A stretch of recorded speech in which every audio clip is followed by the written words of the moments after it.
June 2024. Heavy rain poured through the Bighorn Mountains, washing away soil and rock and exposing what Wyoming had waited more than 12 years to see. A hiker's trembling flashlight beam shone down the eroded mountainside, where strange human bone fragments lay mixed among the mud and broken tree roots. Dispatch: I think I just found human remains. His voice echoed through the dark valley, triggering an earthquake that Sheridan was utterly unprepared to face. What began as an unusual flood had now become the biggest turning point in a disappearance that had haunted Wyoming since 2012. Beside the bones was a faded fabric bag, still containing unmistakable items. Things tied to Alyssa Warren on the night she vanished without a trace.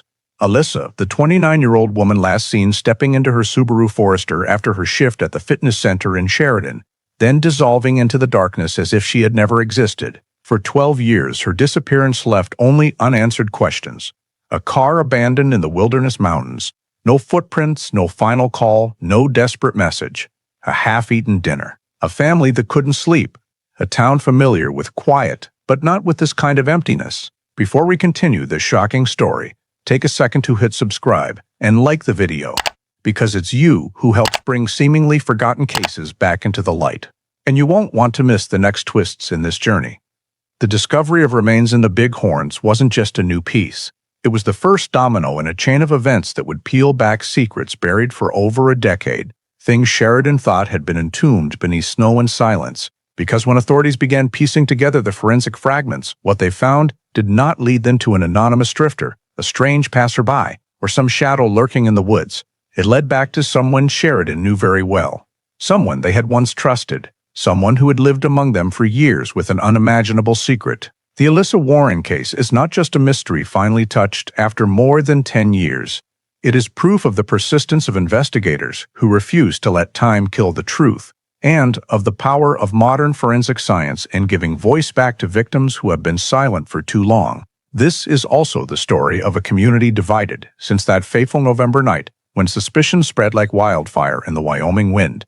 Neighbors eyed each other with suspicion. Alyssa's family was isolated in grief no one understood, and the search for answers exposed hidden cracks that no one thought could ever appear in small-town America. What makes this case so haunting is that the truth was always close enough that no one suspected it. The person most involved had been interviewed in the initial investigation, then faded from suspicion as if leaving no shadow behind. For all those long years, that person attended candlelight vigils for Alyssa, looked her family straight in the eyes, and maintained a calm exterior while holding a secret darker than anyone could imagine. Where are you watching from today? Drop your location in the comments. I always want to know how far these stories reach and how they connect us.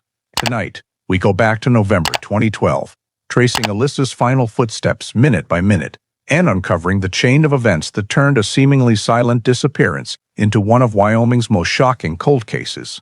This is a story of loss, of deception, of secrets buried under cold earth, and of justice that may move slowly but will never allow itself to vanish. Late November 2012, Sheridan, a small town nestled against the Bighorn Mountains in Wyoming, entered winter, with long, cold winds and afternoons that faded quickly, leaving the suburban roads covered in a damp gray. In that peaceful setting, the life of 28-year-old Alyssa Warren proceeded as routinely as it had for years, working reception at Sheridan Fitness Center, living in a quiet neighborhood south of town with her husband Daniel Warren, a local bank employee. Alyssa was originally from Billings, Montana.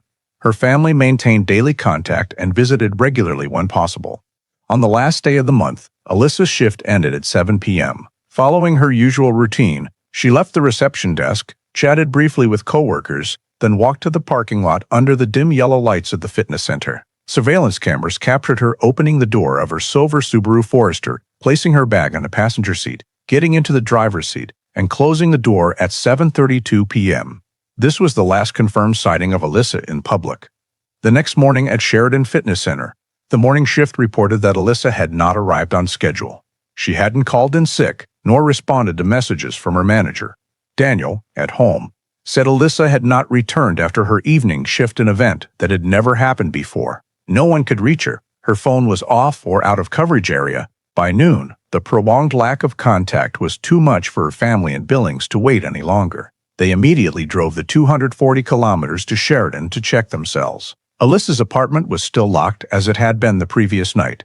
with no signs inside that she had returned. Personal items she always carried were absent, her phone unresponsive, messages unread. After checking all the usual places Alyssa might have stopped by daily routine, but finding no information, the family realized the situation was beyond self-search. They decided to contact the Sheridan Police Department directly to report her missing. The Sheridan Police Department received the report in the early afternoon that same day, immediately classifying it as unusual due to the more than 15 hours of lost contact since Alyssa left work. Initially, the investigative team gathered basic information to build the preliminary picture. Alyssa scheduled that day, her shift ending at 7 p.m. No plans to meet anyone or travel further after work. They also took a statement from Daniel about his evening at home, his activities, and when he noticed Alyssa had not returned as usual. Cross-referencing this data with the family's discovery of her absence helped the team construct a basic timeline. 7:32 p.m. Cameras recorded Alyssa leaving the fitness center. From then until the next morning, no evidence confirmed her presence at any residential area, business, or familiar location. 11 a.m. The next day, family arrived at her residence and confirmed no signs of her return. Police continued to expand the description of the victim's daily behavior, including communication habits, sleep schedule, usual routes home, and frequented locations, to assess the possibility of an accident or sudden schedule change. After completing the intake and quick interviews, the team conducted an initial check of the residence. They noted the home in a normal lived-in state. No signs of struggle, no disturbed items, no suspicious fluids or unusual stains on floors or walls. Essential items like wallet, personal documents, and household belongings remained in familiar places, except Alyssa's phone was not present. During this check, the team only performed a general observation without collecting evidence, as no details met the criteria for signs of crime in the initial assessment phase. The compiled report was completed by late afternoon and forwarded to the Sheridan PD's Missing Persons Unit. Based on the chain of facts: prolonged loss of contact, unusual absence, victim's vehicle not at home, and timeline with no confirmed safety point after 7:32 p.m., the case was officially opened under the classification Missing Person, Suspicious Circumstances, allowing expansion of the investigation to factors related to Alyssa's final movements and contacts. As soon as the case was activated, the investigative team began taking witness statements the following day, first focusing on those who had direct contact with Alyssa on the evening she disappeared. Coworkers on the evening shift at Sheridan Fitness Center confirmed Alyssa worked normally, showed no signs of stress or emotional change. She left the desk on time with her familiar small bag and made no mention of any personal plans after work. The front desk staff also noted Alyssa stopped for a brief exchange about next week's schedule before heading to the parking lot. This information was recorded to determine the victim's psychological state, behavior, and likelihood of voluntarily leaving town. Police then recovered all internal cameras from the fitness center. The first 4 hallway cameras showed Alyssa locking her locker, adjusting her jacket, then leaving the workout area. The main entrance camera captured her exiting the building at 7:31 p.m. The parking lot camera confirmed her approaching the silver Subaru Forester, opening the driver's door, and driving out of frame toward the main road. No individual followed or approached her during the recorded camera time. After completing extraction at the center, the team expanded to collect footage from nearby residential cameras. One residential camera about 300 meters from the center recorded a vehicle matching the appearance of a Subaru Forester heading northeast, though image quality was limited and did not allow license plate or driver identification. A traffic camera at an intersection near the road leading out of town did not clearly capture Alyssa's Subaru, but recorded a vehicle of similar size turning onto a secondary road toward the lowlands. North of Sheridan around 7:47 p.m., police checked the match between the time the vehicle left the parking lot and its appearance at the intersection, assessing the likelihood it was the same vehicle based on estimated real travel time. During the witness sweep along the secondary road, a resident near the entrance to the semi-rural area reported seeing a silver vehicle driving at an unusually slow speed heading out of the neighborhood late that evening. The witness could not describe the driver due to darkness, but noted it was a common model in the area, forcing police to consider the possibility of more than one similar vehicle on the road that night. From the collected data, the team initially reconstructed Alyssa's travel timeline immediately after leaving the fitness center. 7:31 p.m. was left the building. 7:31 p.m. was left the building. 7:32 p.m. was left the parking lot. 7:47 p.m. A vehicle matching the Subaru's characteristics appeared at the northeast intersection before completely disappearing from the town's camera network. The window from 7:32 p.m. to 7:37 p.m. became the only segment with verified surveillance data, while raising the question that after this point, the vehicle may have turned onto roads without cameras, where tracking was nearly impossible. This information was compiled into the report to strengthen the basis for the next investigative step, shifting focus to determining the Subaru's route after leaving the central area and assessing the risk of a third party controlling the vehicle after the victim was no longer captured on camera. Based on the collected camera images and witness statements from residents in the northeast Sheridan area, the investigative team combined data to narrow the most likely direction of travel for the Subaru Forester. Comparing the departure time from the parking lot with the appearance at the intersection showed the vehicle did not follow main roads leading back to town center or densely populated areas, but more likely turned onto the secondary road system heading towards semi-rural areas before continuing into the hilly region. Local traffic maps indicated that most secondary roads northeast converged into smaller branches leading up to the edge of Tongue River Canyon, a complex terrain area with numerous ravines, steep slopes, dense vegetation, and very few surveillance cameras. This assessment required a comprehensive risk evaluation of the area, as the terrain here could conceal a vehicle or individual without leaving many clear traces under normal observation conditions. The team accessed detailed topographic maps, evaluated slopes, trail structures, possible access points for stopping or hiding a vehicle, and checked weather conditions in the days before and after Alyssa's disappearance to estimate the impact on natural scene traces. After the risk analysis, Sheridan PD coordinated with the county search and rescue team to develop a systematic search plan. SARE proposed zoning based on 3 criteria: plausible routes the Subaru may have taken, areas with good concealment, and reasonable distance from the nearest populated point. The investigative team and SAR created a zoned map, including the main trail running parallel to the canyon rim, branch roads leading into the forest interior, and open clearings where a vehicle could stop without attracting attention from passers-by. They also identified deployment points, trailheads, high observation points, and hazardous areas like steep slopes or cliffs. In parallel, the investigative team deployed mobile patrol units to sweep secondary roads for remaining physical traces such as tire tracks, disturbed soil, or unusual objects along the shoulders. Because many secondary roads lack signage, nighttime lighting, and were obscured by brush, confirming whether the Subaru had passed through required manual surveys of each segment to rule in or out. During planning, the team calculated unit response times, prepared communication systems for low signal areas, and built rapid approach protocols as suspicious signs appeared. All compiled data converged on one direction. The road leading into Tongue River Canyon had the highest likelihood as the Subaru's route, making this area the priority for the initial search focus, with the goal of confirming whether the vehicle had actually been there and assessing if the victim had ever been present in the region before disappearing. Once zoning was finalized, the search and rescue team launched the first search operation, concentrating on the highest feasibility secondary roads leading to the edge of Tongue River Canyon. Each group was assigned clear tasks, responsible for a specific route or terrain area, while maintaining periodic communication to update progress and report anomalies. The movement strategy centered on the most critical priority of the initial phase, verifying the Subaru's route and sweeping potential stopping locations along the mountain path. On the first morning, SAR used mobile vehicles to sweep dirt roads running parallel to the canyon rim, combining visual observation and surface checks for tire tracks or disturbed soil. Near midday, a search group moving along a narrow road skirting the low forest on the north slope of the canyon spotted a silver object peeking through bushes. Upon closer approach, they identified it as a Subaru Forester, matching the description provided by Sheridan PD. The parking area was about 20 meters off the main road, in a small clearing between 2 strips of brush enough to hide the vehicle from trail view, but still accessible by small motorized vehicles.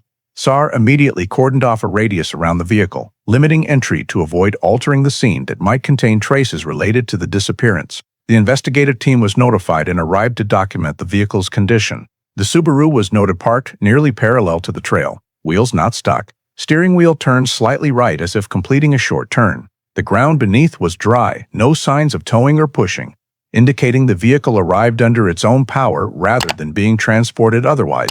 Clearance from undercarriage to ground showed no unusual mud adhesion, suggesting it had not passed through muddy areas near the time of discovery. The vehicle's doors were recorded as fully locked, no signs of prying or forced entry.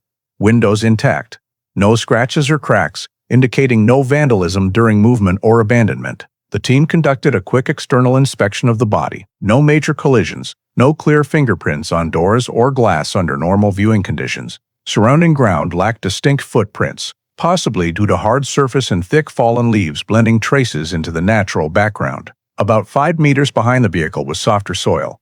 Checked, but no identifiable shoe prints found. No scattered items or drag marks related to the victim. Near the parking area were some lightly broken branches, but the degree of breakage was insufficient to determine timing and hard to distinguish from natural impacts like wind or animal movement. The investigative team assessed that the parking position was deliberately chosen to reduce detection from the main road. SAR continued sweeping the outer 10 to 20 meter radius for signs of the victim's presence, but found no biological evidence, clothing, personal items, or any direct traces related to Alyssa. The surrounding terrain consisted of dense vegetation layers mixed with natural rock and soil, making searching challenging but sufficient to confirm that within close range, there were no signs the victim had stood or lain in the area. After completing the initial survey, the investigative team recorded all scene parameters in the report: vehicle position by GPS coordinates, parking angle relative to the trail, ground conditions underneath, door/window spotty status, and distances to notable terrain features like brush edges, trail, and slopes. The lack of victim traces near the vehicle led the team to initially conclude that if a crime occurred, it did not happen at this exact location. The Subaru's appearance in a remote spot, without accident signs and without victim traces, raised the possibility the vehicle was moved here after the point Alyssa lost contact. The first search concluded with the key finding: the vehicle was located, but the victim was not in the surrounding area, and there were no signs indicating her presence at the location where the vehicle was abandoned. This information significantly heightened suspicion and opened the need for a more thorough evaluation of the Subaru's journey before it was left behind. After completing the documentation of the Subaru's location during the first search operation, the investigative team conducted a detailed examination of the vehicle right at the scene to assess the level of intervention before it was abandoned and to determine whether the vehicle's movement was carried out by the victim or involved someone else. Initially, inspection of the vehicle's interior revealed two key areas: the driver's seat and center console, to be unusually clean compared to the natural level of dust and dirt expected in a vehicle regularly used during Wyoming's cold season. The surfaces of the steering wheel, gear shift, and interior door handles showed a faint glossy sheen, suggesting they may have been wiped with a soft material. This detail was noted because it did not align with Alyssa's daily habits, as she rarely cleaned the car herself, according to information provided by coworkers. The investigative team noted that the victim's phone was not in the vehicle, nor was her main purse, and there were no personal items typically present, such as spare keys, a light jacket, or her employee badge. The complete absence of these items made the interior appear unusually empty, raising the possibility that belongings had been deliberately removed before the vehicle was abandoned. When cross-referenced with family information stating that Alyssa rarely traveled without carrying certain personal items, their simultaneous absence further heightened suspicion of intentional interference. Continuing with mechanical traces, the investigative team recorded the vehicle's locking system in normal condition with no signs of forced entry, ruling out burglary of the vehicle. When the lights were turned on and the dashboard approached, police determined the battery was still functional, with no serious warning lights displayed, indicating the vehicle had been shut off under controlled conditions. Notably, the driver's seat position was adjusted significantly farther back than the position Alyssa typically used, according to information from Daniel and coworkers who had ridden with the victim. The seat recline angle and backrest position were also recorded as incompatible with Alyssa's build, leading to the assumption that the final driver was taller than the victim. Inspection of the accelerator and brake pedals showed no fresh scratch marks, but the pedal surfaces exhibited wear patterns at positions that did not match the foot placement typical for someone of Alyssa's smaller stature. The investigative team considered the possibility that the vehicle had been driven by someone else, particularly based on the combination of factors: seat-adjusted back, steering wheel with faint white marks, absence of personal items, and the vehicle parked in a location difficult for a stranger to access, given the terrain but perfectly suited for someone intentionally concealing it. Scene documentation also indicated that the Subaru was parked straight, wheels not sharply misaligned, and no signs of abrupt engine shutdown. suggesting the driver was familiar with driving maneuvers and had sufficient time to position the vehicle exactly as desired. The space to the left of the vehicle was narrow, making it difficult to open the driver's door for someone unfamiliar with the terrain, yet no scratch marks or collisions were left, reinforcing the assessment that the parking maneuver was performed carefully and deliberately. The continued absence of clear footprints around the vehicle further highlighted the anomaly. Although the mixed hard soil and dry leaf ground could naturally obscure traces, the complete lack of any deep shoe impressions right next to the driver's door led the investigative team to consider the possibility that the person abandoning the vehicle intentionally avoided, leaving traces or departed the scene in the direction least likely to leave evidence. Combining these elements, the examination report concluded that the Subaru showed signs of being operated by someone other than the victim before being abandoned, and the act of leaving it in a remote location was intentional to reduce the chance of detection over a prolonged period. The anomalies at the scene, from the unusually clean interior, missing personal items, evidence of driver's seat adjustment, to the vehicle being parked in a concealed spot, were compiled as key facts in the initial assessment phase, supporting the determination that the vehicle had not been used in accordance with the victim's normal habits prior to her disappearance. In parallel with the Subaru examination, the investigative team analyzed Alyssa's phone data to determine the time and location of the last signal before the device went offline, as mobile data often provides critical evidence to cross-reference with the vehicle's travel path. Through a request for assistance from the carrier, police obtained records of connections between Alyssa's phone and cell towers in the Sheridan area on the evening she disappeared. The data showed the last signal recorded at 8:01 p.m., connected to a tower located near the town center. From that point onward, the device made no further pings, no tower handoffs, no network responses, and no signs of movement into the mountainous area. The complete lack of connection to any other towers was a noteworthy fact, because traveling from central Sheridan to Tongue River Canyon would normally require a standard mobile device to pass through the coverage of at least 2 or 3 additional towers. This created a direct contradiction between the device data and the discovery scene of the vehicle. The Subaru was determined to have appeared on the road leading into the mountain area around 7:37 p.m. to 7:50 p.m., yet the phone went offline in Sheridan at 8:01 p.m. After the time the vehicle was seen leaving the residential area. When cross-referencing these two timestamps, the investigative team considered technical possibilities. The device was manually turned off, the battery was removed, or it suddenly died. However, family information indicated that Alyssa's phone was typically fully charged before her evening shift, and usage history prior to the disappearance day showed no unusual battery issues. The shutdown time at 8:01 p.m. also did not align with the travel distance into the mountains, because if Alyssa had carried the phone with her, the signal should have shown the device leaving Sheridan before going offline. The distance between the town center and the discovery location was long enough for the network to log multiple tower handoffs, yet no such records existed. The analysis results led to the conclusion that the victim's phone did not leave Sheridan during the time the Subaru traveled to its abandonment location. This raised suspicion that Alyssa was not present in the vehicle when it left town. The investigative team continued to compare the shutdown time with the time the Subaru appeared on cameras near the secondary road. The time discrepancy not only showed the phone did not travel with the vehicle, but also suggested the possibility that two separate entities, the person carrying the phone and the person driving the car, moved in different directions after Alyssa left work.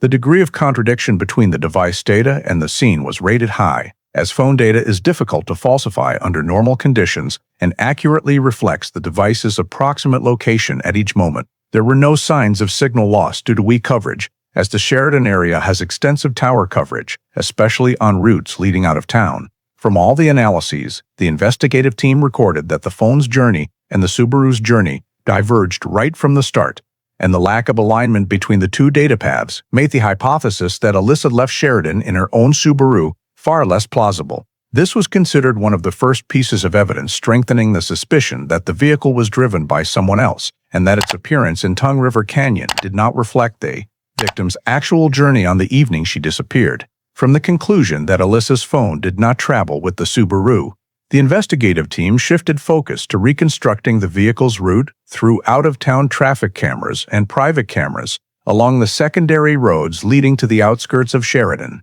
First, police reviewed major traffic cameras near the center, but results were very limited because the Subaru did not clearly appear on any busy routes after leaving the parking lot. This reinforced the hypothesis that the vehicle had been driven along the least monitored path of choice, consistent with someone wanting to avoid being recorded. Therefore, the investigative team expanded data collection to narrow residential roads, small businesses with exterior security cameras, and some outlying ranches that commonly use surveillance cameras to monitor property. Data collection took place over 3 days, during which police approached each household, requesting footage within the time frame from 7:35 p.m. to 8 p.m., the estimated period when the Subaru traveled from central Sheridan to the outskirts. One camera mounted in front of a garage at a home 2 miles from the center captured images of a vehicle matching the shape of a Subaru Forester passing by around 7:44 p.m. Although video quality was poor, the vehicle's silhouette and profile were sufficient to match the victim's Subaru based on characteristics such as body height and front light clusters reflecting close to the road surface. From this position and timing, police inferred the vehicle was traveling along the route leading to the Northeast Secondary Road Network. Continuing the review, a camera in the backyard of a ranch about 1.5 miles from the previous location recorded a similar vehicle passing along a dirt trail at 7:47 p.m. This camera was positioned somewhat far from the road, but had a wide panning angle, capturing the front of the vehicle passing through the infrared light zone. Although the license plate could not be read, the slightly forward-leaning hood shape and ground clearance matched Alyssa's model year Subaru. Police used motion analysis software to compare travel speed, distance between the two recording points, and appearance times. All indicated with near certainty that it was the same vehicle. However, what was more important was not the vehicle itself, but the driver. When enlarging the frame from the residential garage camera, the investigative team noticed a faint figure behind the windshield. Although identification was impossible, relative height could be estimated based on head position relative to the headrest and window outline. The driver appeared to sit deeper and taller than Alyssa's smaller build, which typically required her to adjust the seat forward close to the steering wheel. This data was consistent with the Subaru examination, where the driver's seat was adjusted much farther back than normal. Police continued checking another camera at an auto repair shop about 1 mile from the trail road. This camera recorded a silver vehicle turning toward the direction leading to Tongue River Canyon at 7:50 p.m. The driver's image remained blurry, but when cross-referencing all 3 camera sources, the investigative team determined that the height and build in the frames showed relative consistency, sufficient to consider the possibility that the driver was not Alyssa but someone else. During this process, police performed additional technical analyses, measuring head shadow ratios through the glass, calculating the driver's back position relative to the seat top, and comparing it to anthropometric data for Alyssa provided by family. Preliminary results showed significant deviation between the driving posture in the video and the victim's usual driving habits.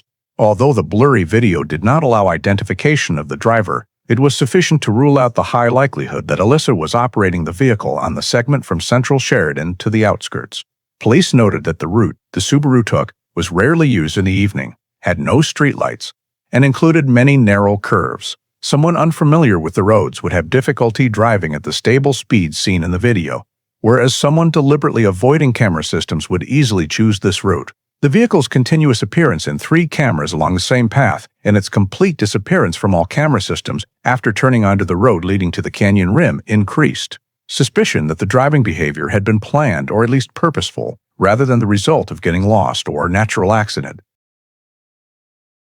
From there, the investigative team narrowed potential drivers capable of operating the Subaru at that time based on height, posture, and the blurry figure in the video. This required police to expand interviews to individuals closely connected to the victim or with potential access to her vehicle. From this out-of-town evidence, the Sheridan PD investigation report affirmed the new focus. Attention must center on the high likelihood of a third party driving the Subaru in the period immediately after Alyssa left work, because all existing evidence from seat position, phone data, to camera footage failed to fit the scenario of the victim driving herself into the mountains. After obtaining the camera data chain showing a high likelihood that the Subaru was driven by someone else, the investigative team proceeded to interview Alyssa Warren, with the goal of reconstructing the victim's evening timeline on the night of her disappearance and assessing the consistency between his statements and objective facts. Daniel was invited to Sheridan PD headquarters the following morning, and the session focused on 3 groups of information: his personal activities from the time Alyssa left work, his access to the victim's vehicle, and the state of their marriage prior to the disappearance. Daniel stated that he was home the entire evening, ate dinner alone, watched television, and went to bed around 10 p.m. He claimed he did not leave the house and did not use any vehicle, while asserting he had no idea why the Subaru appeared in the mountains. When asked for the last time he contacted his wife, Daniel replied that he sent a short text message around 9 p.m., but received no response. However, carrier data confirmed Alyssa's device had been off since 8:01 p.m., meaning when the message Daniel mentioned was sent, the phone was no longer capable of receiving signals. This was the first contradiction recorded in the interview report, when cross-referencing the timeline Daniel provided with out-of-town camera data showing the Subaru leaving the residential area between approximately 7:44 p.m. and 7:50 p.m. Police asked him to explain whether it was possible someone other than Alyssa drove the vehicle during that time. Daniel responded by insisting he did not know who could have accessed his wife's car, while repeating that Alyssa usually kept the car keys with her, presenting it as unsolicited additional information. The appearance of such spontaneous details, particularly those related to vehicle control, was noted by the investigative team as potential indicators of evasive behavior, as they often emerge when the interviewee tries to steer the interview rather than provide facts as requested.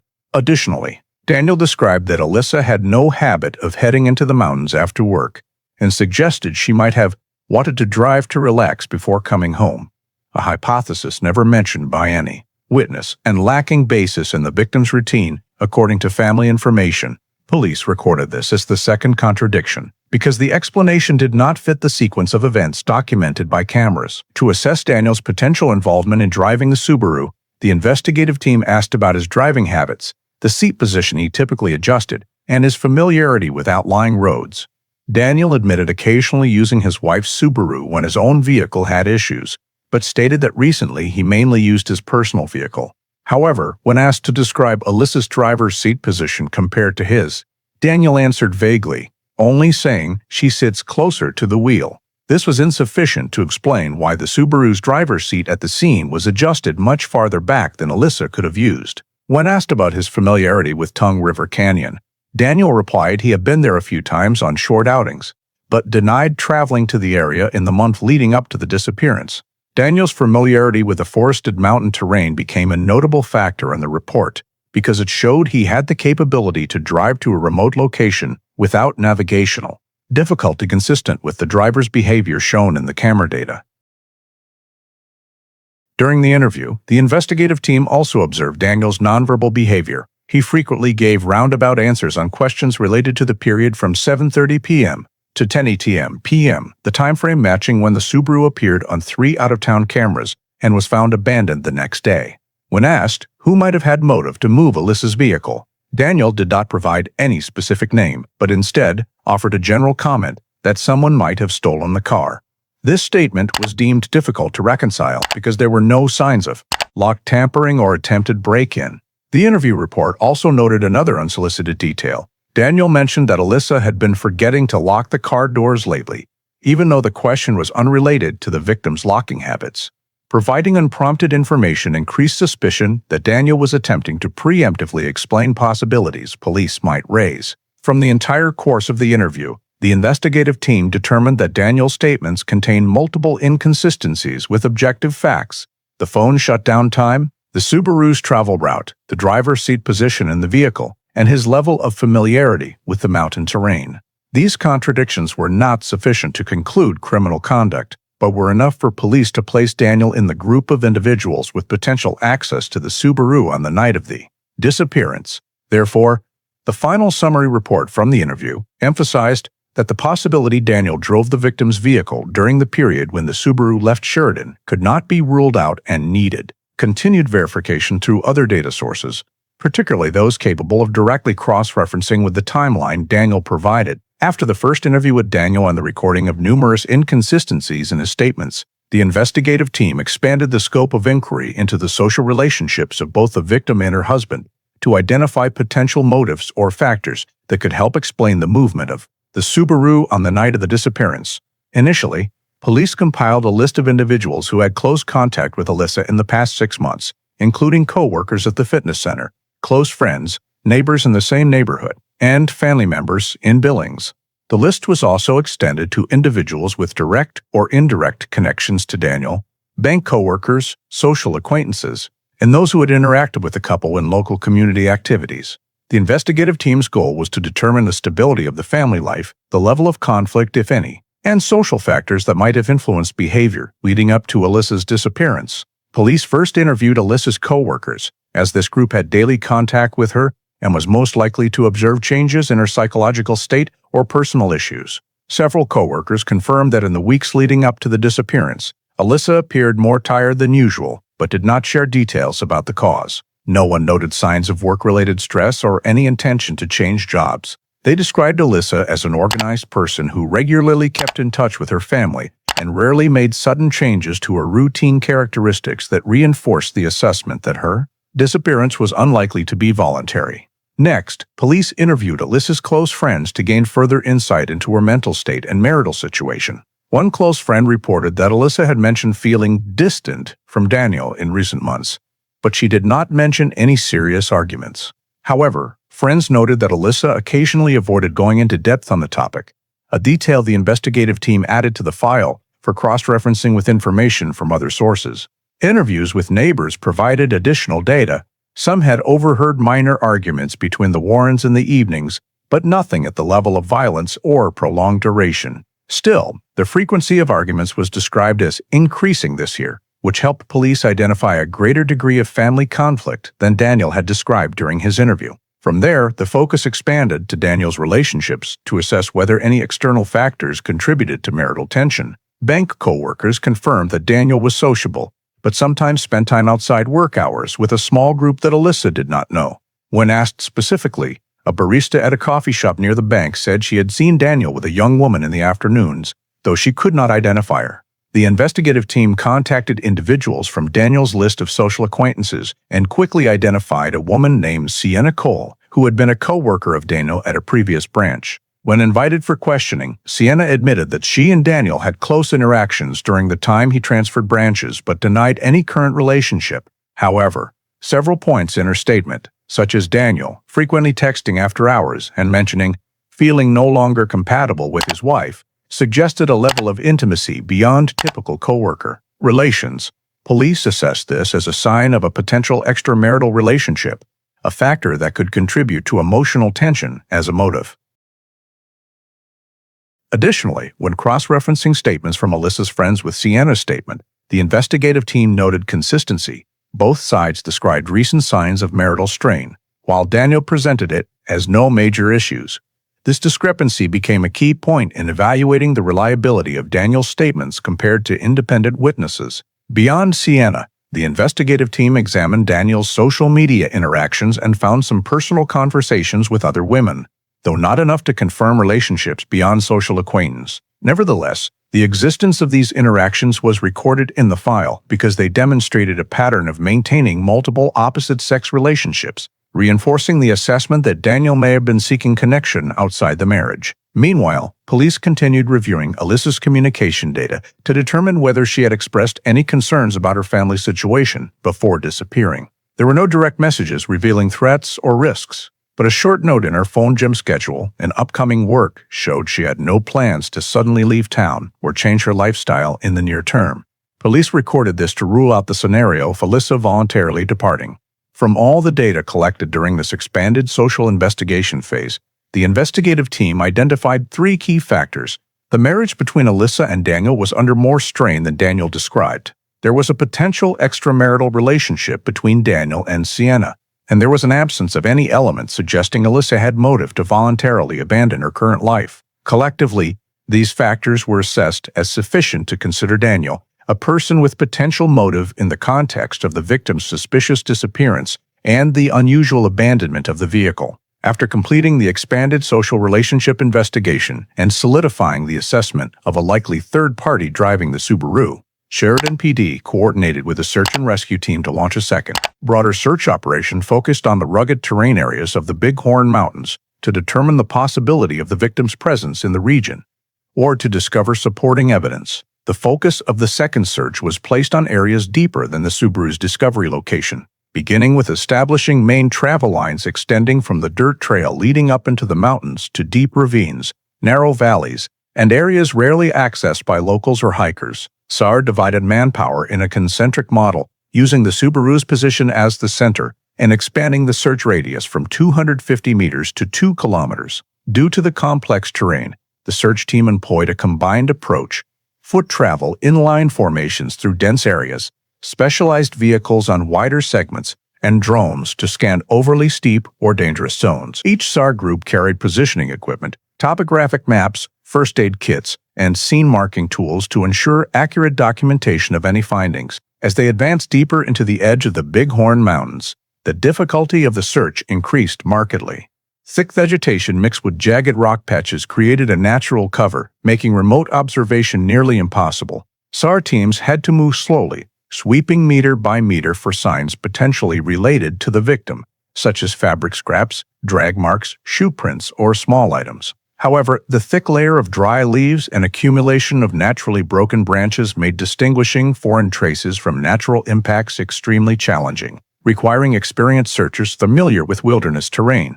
Along the expanded route, SAR noted many steep inclines, some areas with sheer drops of several dozen meters. These positions were assessed as capable of concealing fallen or pushed objects, but extremely difficult to access safely. The search team was forced to use specialized climbing gear to reach hazardous slopes to ensure comprehensive coverage. However, after many hours of inspection, all groups reported no new traces or any evidence related to the victim. Meanwhile, the narrow Northern Valley area, where terrain included many seasonally waterlogged sections, was swept using metal detectors and extended pole cameras inserted into rock crevices, but results yielded no valuable information. This area was particularly difficult to search due to unstable ground, requiring cautious step-by-step access.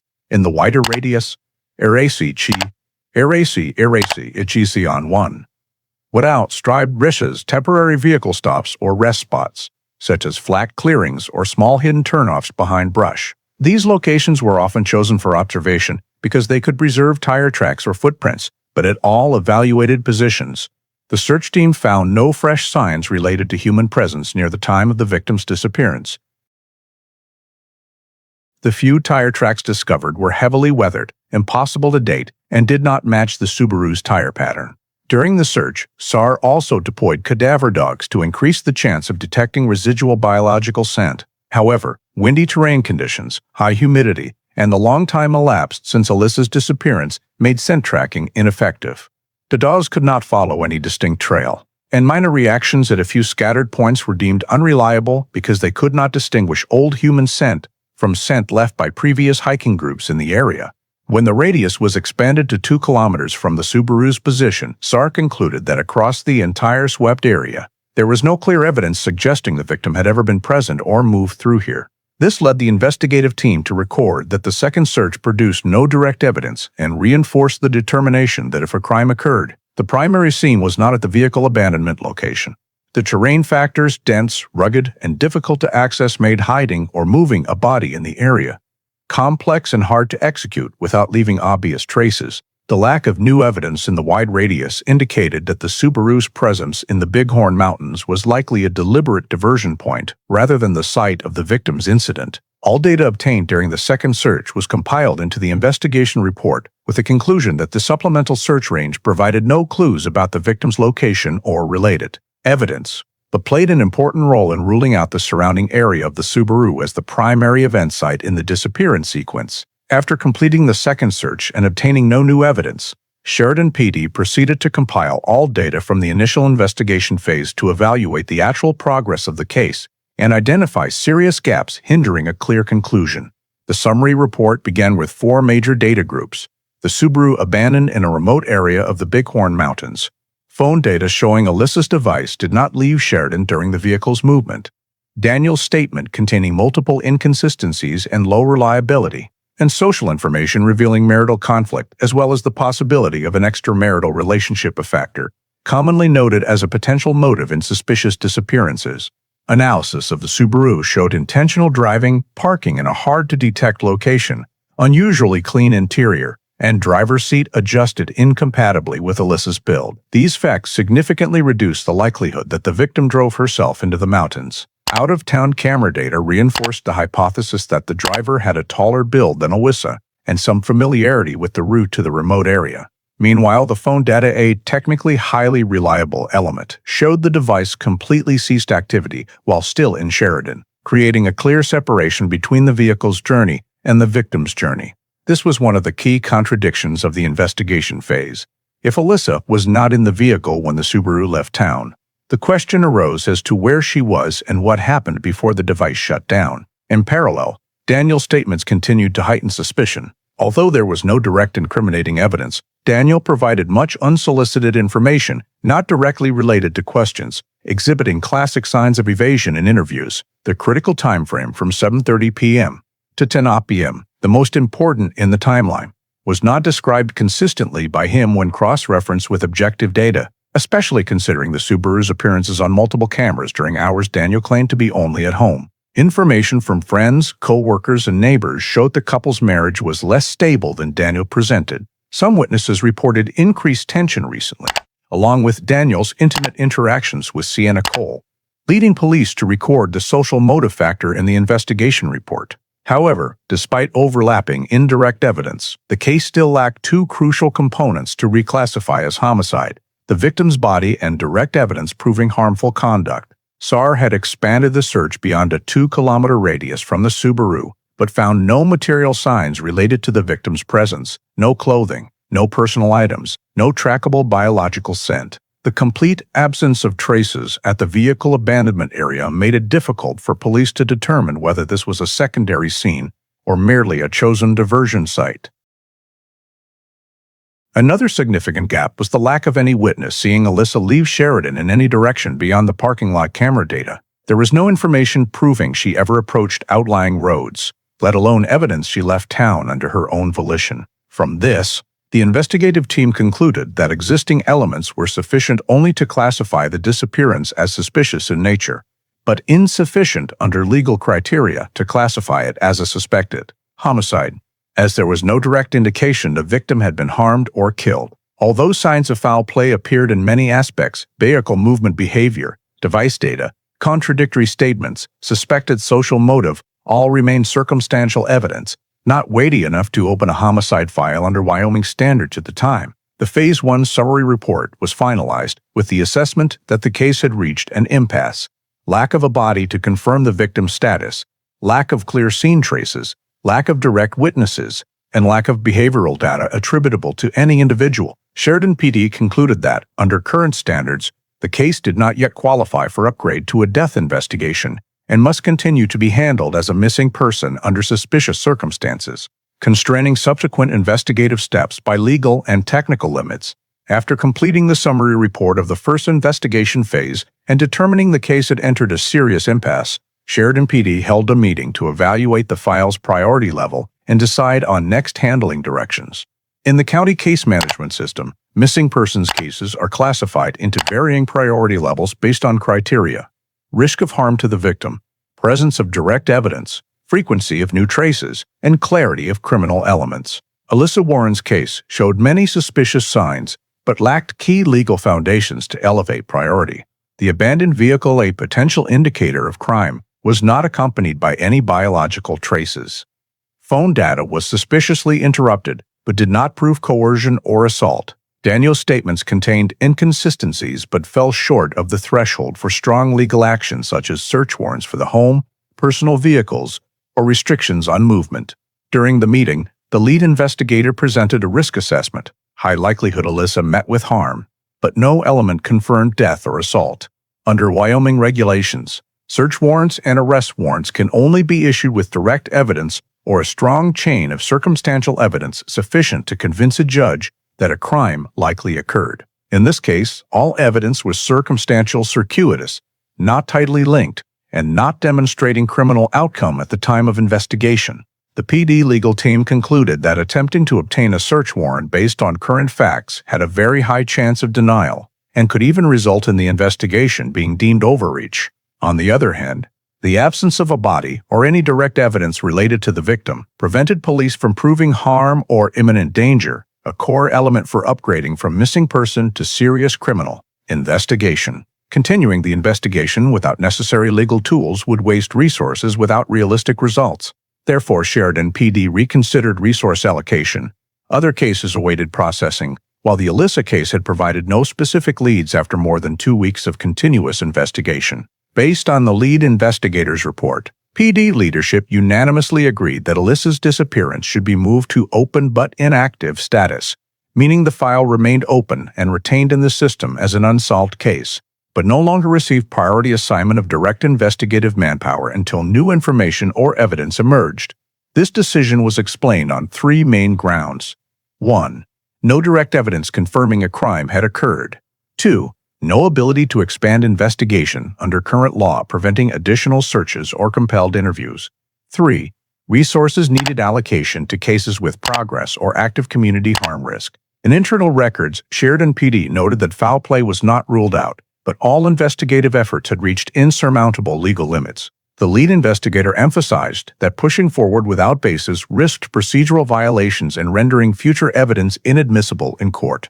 The final report of this phase stated clearly, no basis to seek a search warrant for Daniel Warren's residence, no basis to seize his personal property beyond voluntary consent, and no basis for a temporary arrest warrant. From this point, the Alyssa Warren file was reclassified as a suspicious missing person case, but lacked sufficient legal and evidentiary grounds for deeper investigative steps. Sheridan PD issued an internal notice. Any new information related to the victim or vehicle must be immediately forwarded to the lead investigator, but absent new signals, the case would receive no additional manpower assignment or field search operations. Instead, the file was placed into periodic monitoring to ensure that if tips came from the public or other law enforcement agencies, new data would be properly reviewed and integrated. At the end of the report, the investigator added a noteworthy point. The case pattern shows many elements indicating third-party involvement, but the lack of direct evidence makes continued proactive investigation in this phase unfeasible. This was regarded as the official assessment concluding the first active investigation phase. Sheridan PD subsequently notified the victim's family of the file status, explaining that while police would keep the case open and continue accepting new information, there was currently no legal or practical basis to proceed with further investigative steps. The file was transferred to the unit's Unsolved Cases group, awaiting a sufficiently strong fact to reactivate the stalled investigative process. After the Sheridan PD placed the Alyssa Warren missing persons case in open but inactive status and ceased active investigation, the file remained in the system awaiting new leads throughout the remainder of 2012. By early 2013, following standard procedure for missing persons cases lasting longer than 6 months with no signs of progress, Sheridan PD transferred the entire case file to the Wyoming Cold Case Unit, the statewide unit specializing in reviewing and evaluating unsolved cases.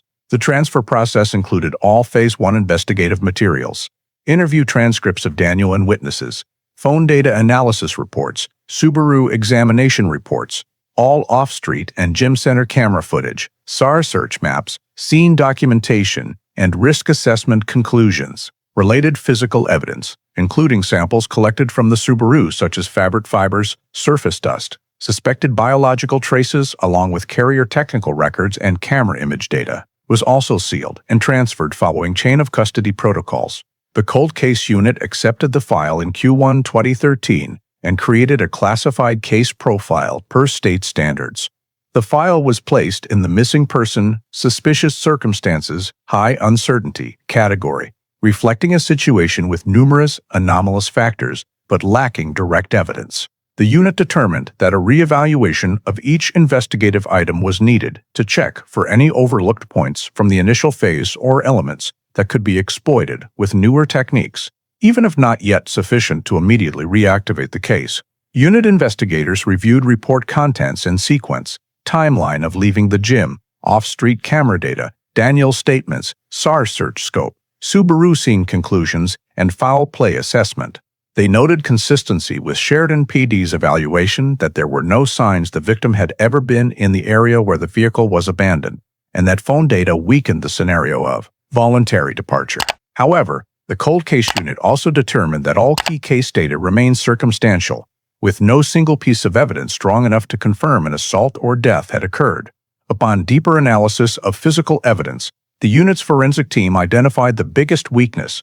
Most samples collected in 2012 were microscopic and limited by forensic analysis capabilities at that time. Techniques for trace DNA identification, surface protein analysis, or contact trace reconstruction were not yet sufficiently advanced to draw clear conclusions from such tiny samples. The fabric fiber sample recovered from the Subaru's rear seat, while potentially valuable, had size and physical condition that prevented molecular-level source classification with available technology. Similarly, faint marks on the steering wheel and gear shift were insufficient for biological adhesion analysis, while any potential fingerprints had been wiped clean due to the interior being cleaned before the vehicle was abandoned.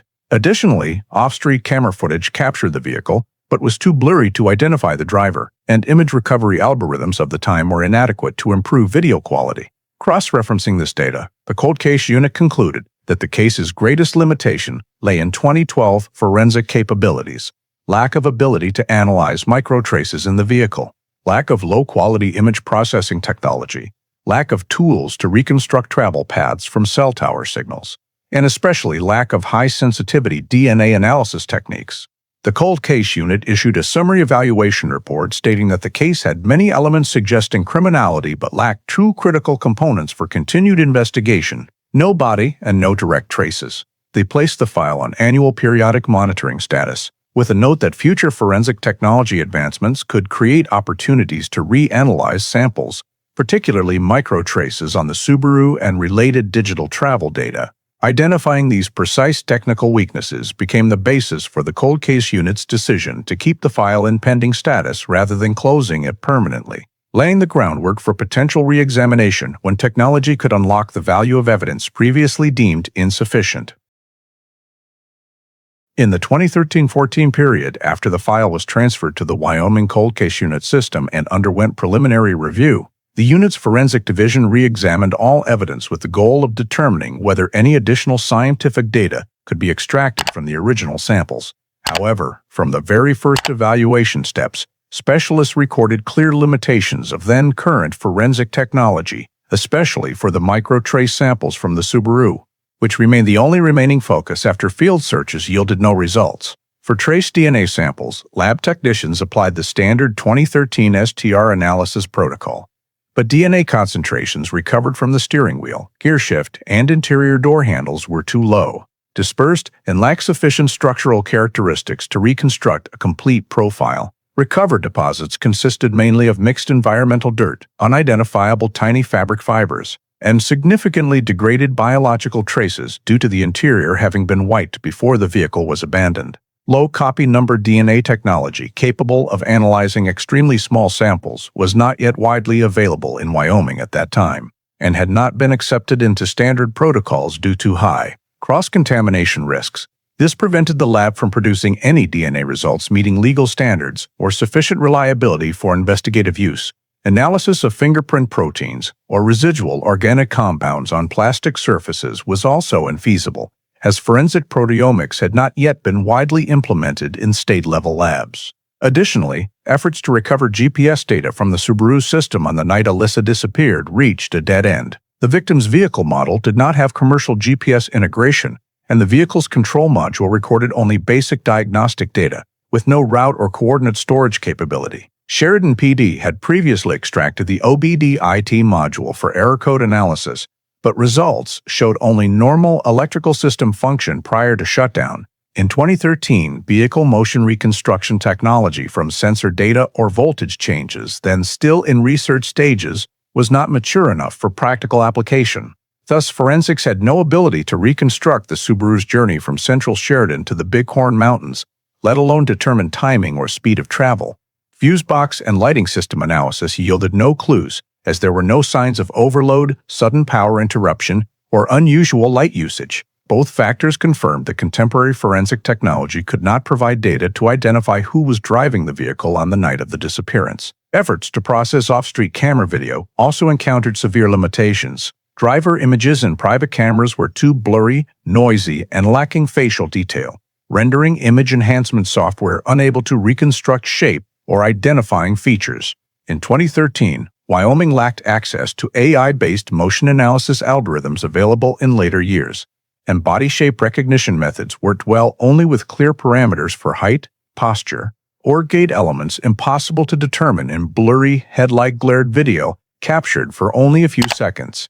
The forensic report concluded there was no ability to verify the driver from video, even though the original investigative team had relied on shadow proportions and head position to hypothesize a driver taller than Alyssa. However, for legally valuable conclusions, forensics required more than speculation based on blurry imagery, and 2013 technology simply did not meet that requirement.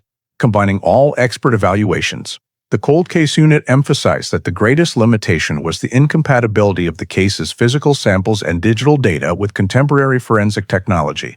The most valuable physical traces, micro-traces, in the Subaru could not be adequately analyzed. Vehicle travel data did not exist. Camera images could not be recovered, and there was no body or primary scene for additional biological collection.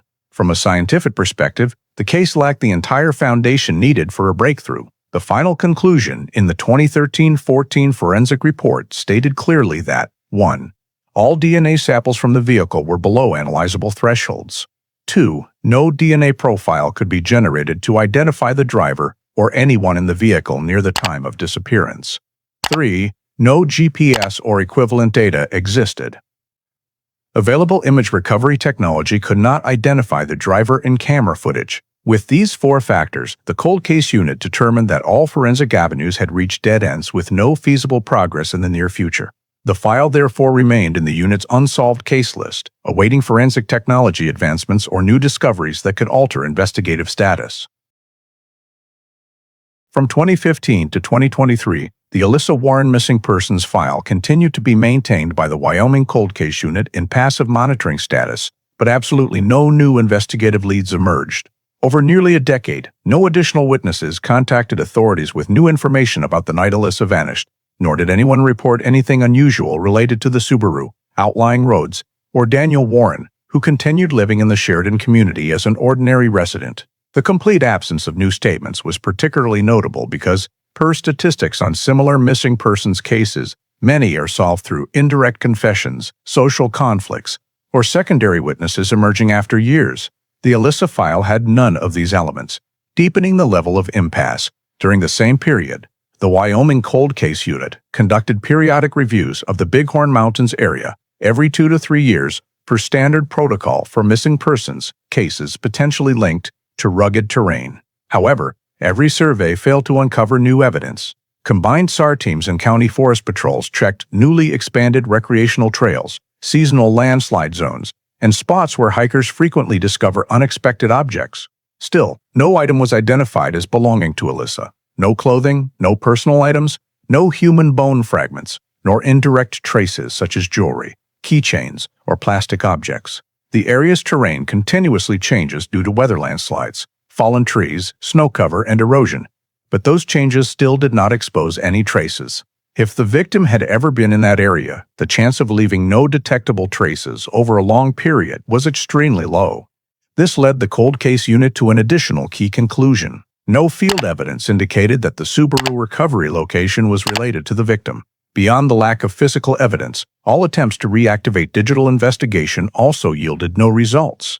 Archived carrier data was limited by long-term data deletion policies, eliminating the possibility of recovering expanded signal logs. New forensic methods developed during this period, such as AI-based image enhancement, next-generation trace DNA analysis, indirect location exploitation from environmental data could not be applied due to insufficient raw evidence remaining for reanalysis. Off-street cameras that once captured the Subaru had footage deleted or overwritten per private business owners' policies, rendering any new technology recovery efforts impossible. In 2017-2020, the cold case unit conducted 2 comprehensive reviews per state standard protocol for long-term missing persons files. Internal reports noted that the Alyssa case lacked the 3 most critical elements for reopening. 1. A body or victim-related biological evidence. 2. New physical evidence or witnesses. 3. Forensic findings capable of reversing prior technical limitations. By 2021, the case was officially reclassified in the cold case system under the low probability recovery, Group A, category, applied to disappearances lasting over 10 years with no new information sources and no promising geographic indicators for victim recovery. This classification did not mean file closure, but reflected professional assessment that the likelihood of recovering the victim or evidence had dropped to very low. In 2022 and 2023, the Wyoming Cold Case Unit continued periodic reporting, noting that all efforts to check social tip sources, analyze archive data, or monitor Daniel, who never left Wyoming, produced no noteworthy factors.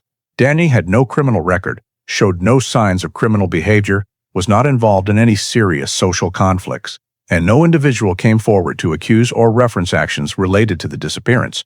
Behavioral assessments supported by the state unit also concluded that Daniel's social stability made establishing a criminal motive even more difficult in the absence of objective evidence. By the end of 2023, the Wyoming Cold Case Unit closed the decade review phase with the conclusion no new indicators existed to change case status. All investigative avenues had been maximally exploited based on 2023 technological and legal capabilities, and no current tools were sufficient to break the cycle of evidence absence. From that point, the file remained in the low-probability recovery group, awaiting a random event or future forensic technology breakthrough that could create progress.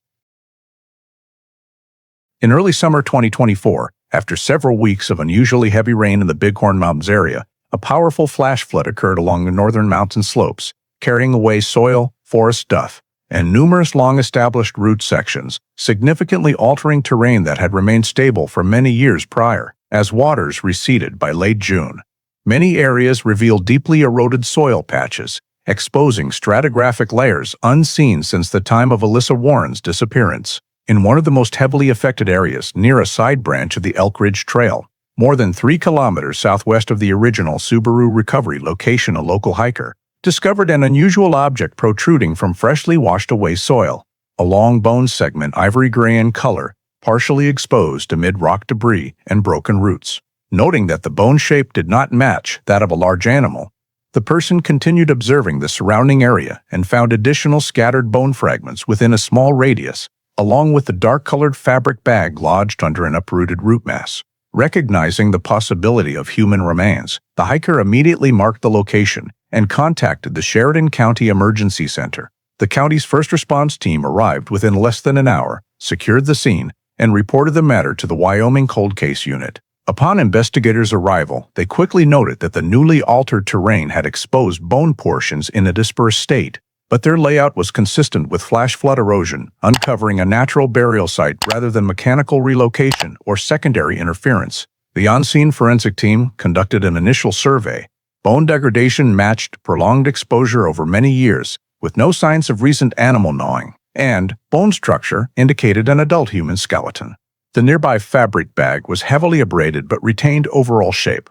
Inside were several small items, the remains of a metal keychain, a deformed plastic object suspected to be a phone casing, and a piece of thin jacket-like fabric. All items showed signs of long-term burial and heavy water impact. Investigators noted the spatial relationship between bone fragments and the fabric bag, as their close proximity within a narrow radius, despite flood effects, suggested the bag once belonged to the same individual. To ensure chain of custody compliance, the scene perimeter was expanded to 50 meters, and the forensic team began creating a digital map based on precise locations of each bone fragment and recovered item. They recorded post-flood water flow direction, erosion depth, and potential impact points to assess whether bone dispersion was naturally caused. Several small bone fragments were found lodged in rock crevices, indicating the skeleton had once been positioned higher before being washed downslope.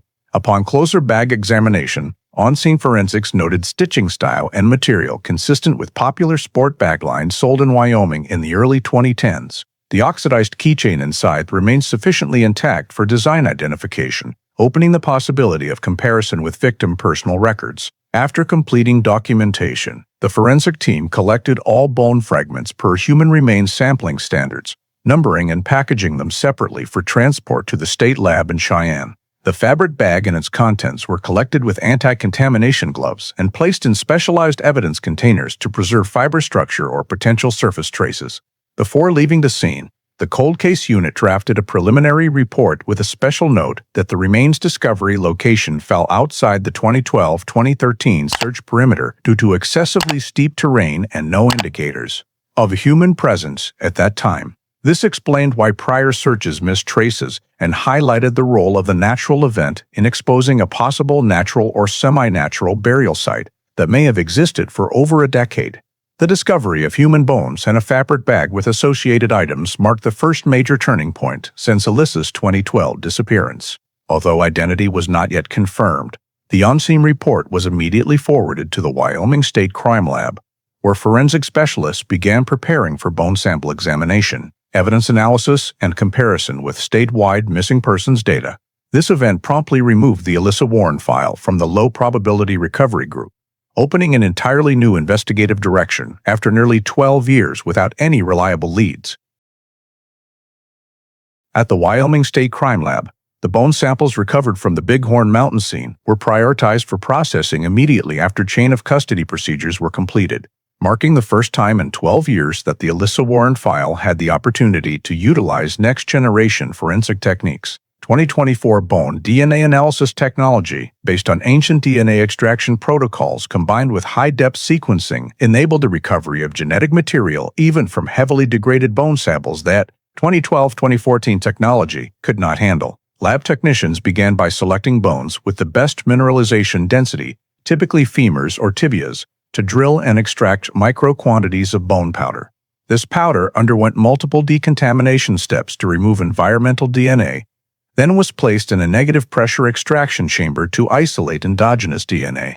Analysis results showed a human DNA ratio in the sample exceeding a minimum threshold required to generate a genetic profile, a rare occurrence for outdoor remains exposed for over a decade. With this data foundation, the sequencing team used next-generation sequencing technology to produce an extended STR marker set comparable to the statewide missing persons database and the victim's family DNA records. Within days, the lab obtained a complete DNA profile from the bone DNA and conducted a direct comparison with a reference sample from Alyssa's mother, which had been stored in the CODIS system since 2013, when the case was officially transferred to the cold case unit. The results returned near absolute certainty.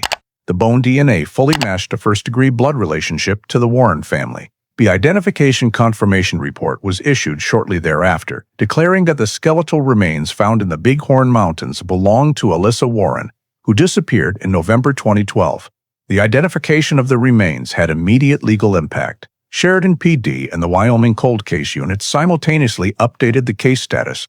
The file was removed from the missing person suspicious circumstances category and officially upgraded to homicide undetermined manner pending investigation. The status change was driven by 3 factors. 1. The victim's death was confirmed. 2. The discovery location of the remains was in an area inconsistent with natural travel behavior. 3. Combined with 2012-2013 investigative data showing the sequence of events involving the Subaru and phone data could not be explained by accident or self-harm. Under Wyoming legal regulations, a missing persons case is reclassified as homicide only when there is confirmed evidence of death accompanied by suspicious circumstances. The appearance of remains in a remote location far from any route Alyssa could have traveled on her own, together with the Subaru being abandoned in a completely different location, met all these criteria. Immediately upon the status change, the cold case unit activated the full reanalysis of prior data under a criminal lens.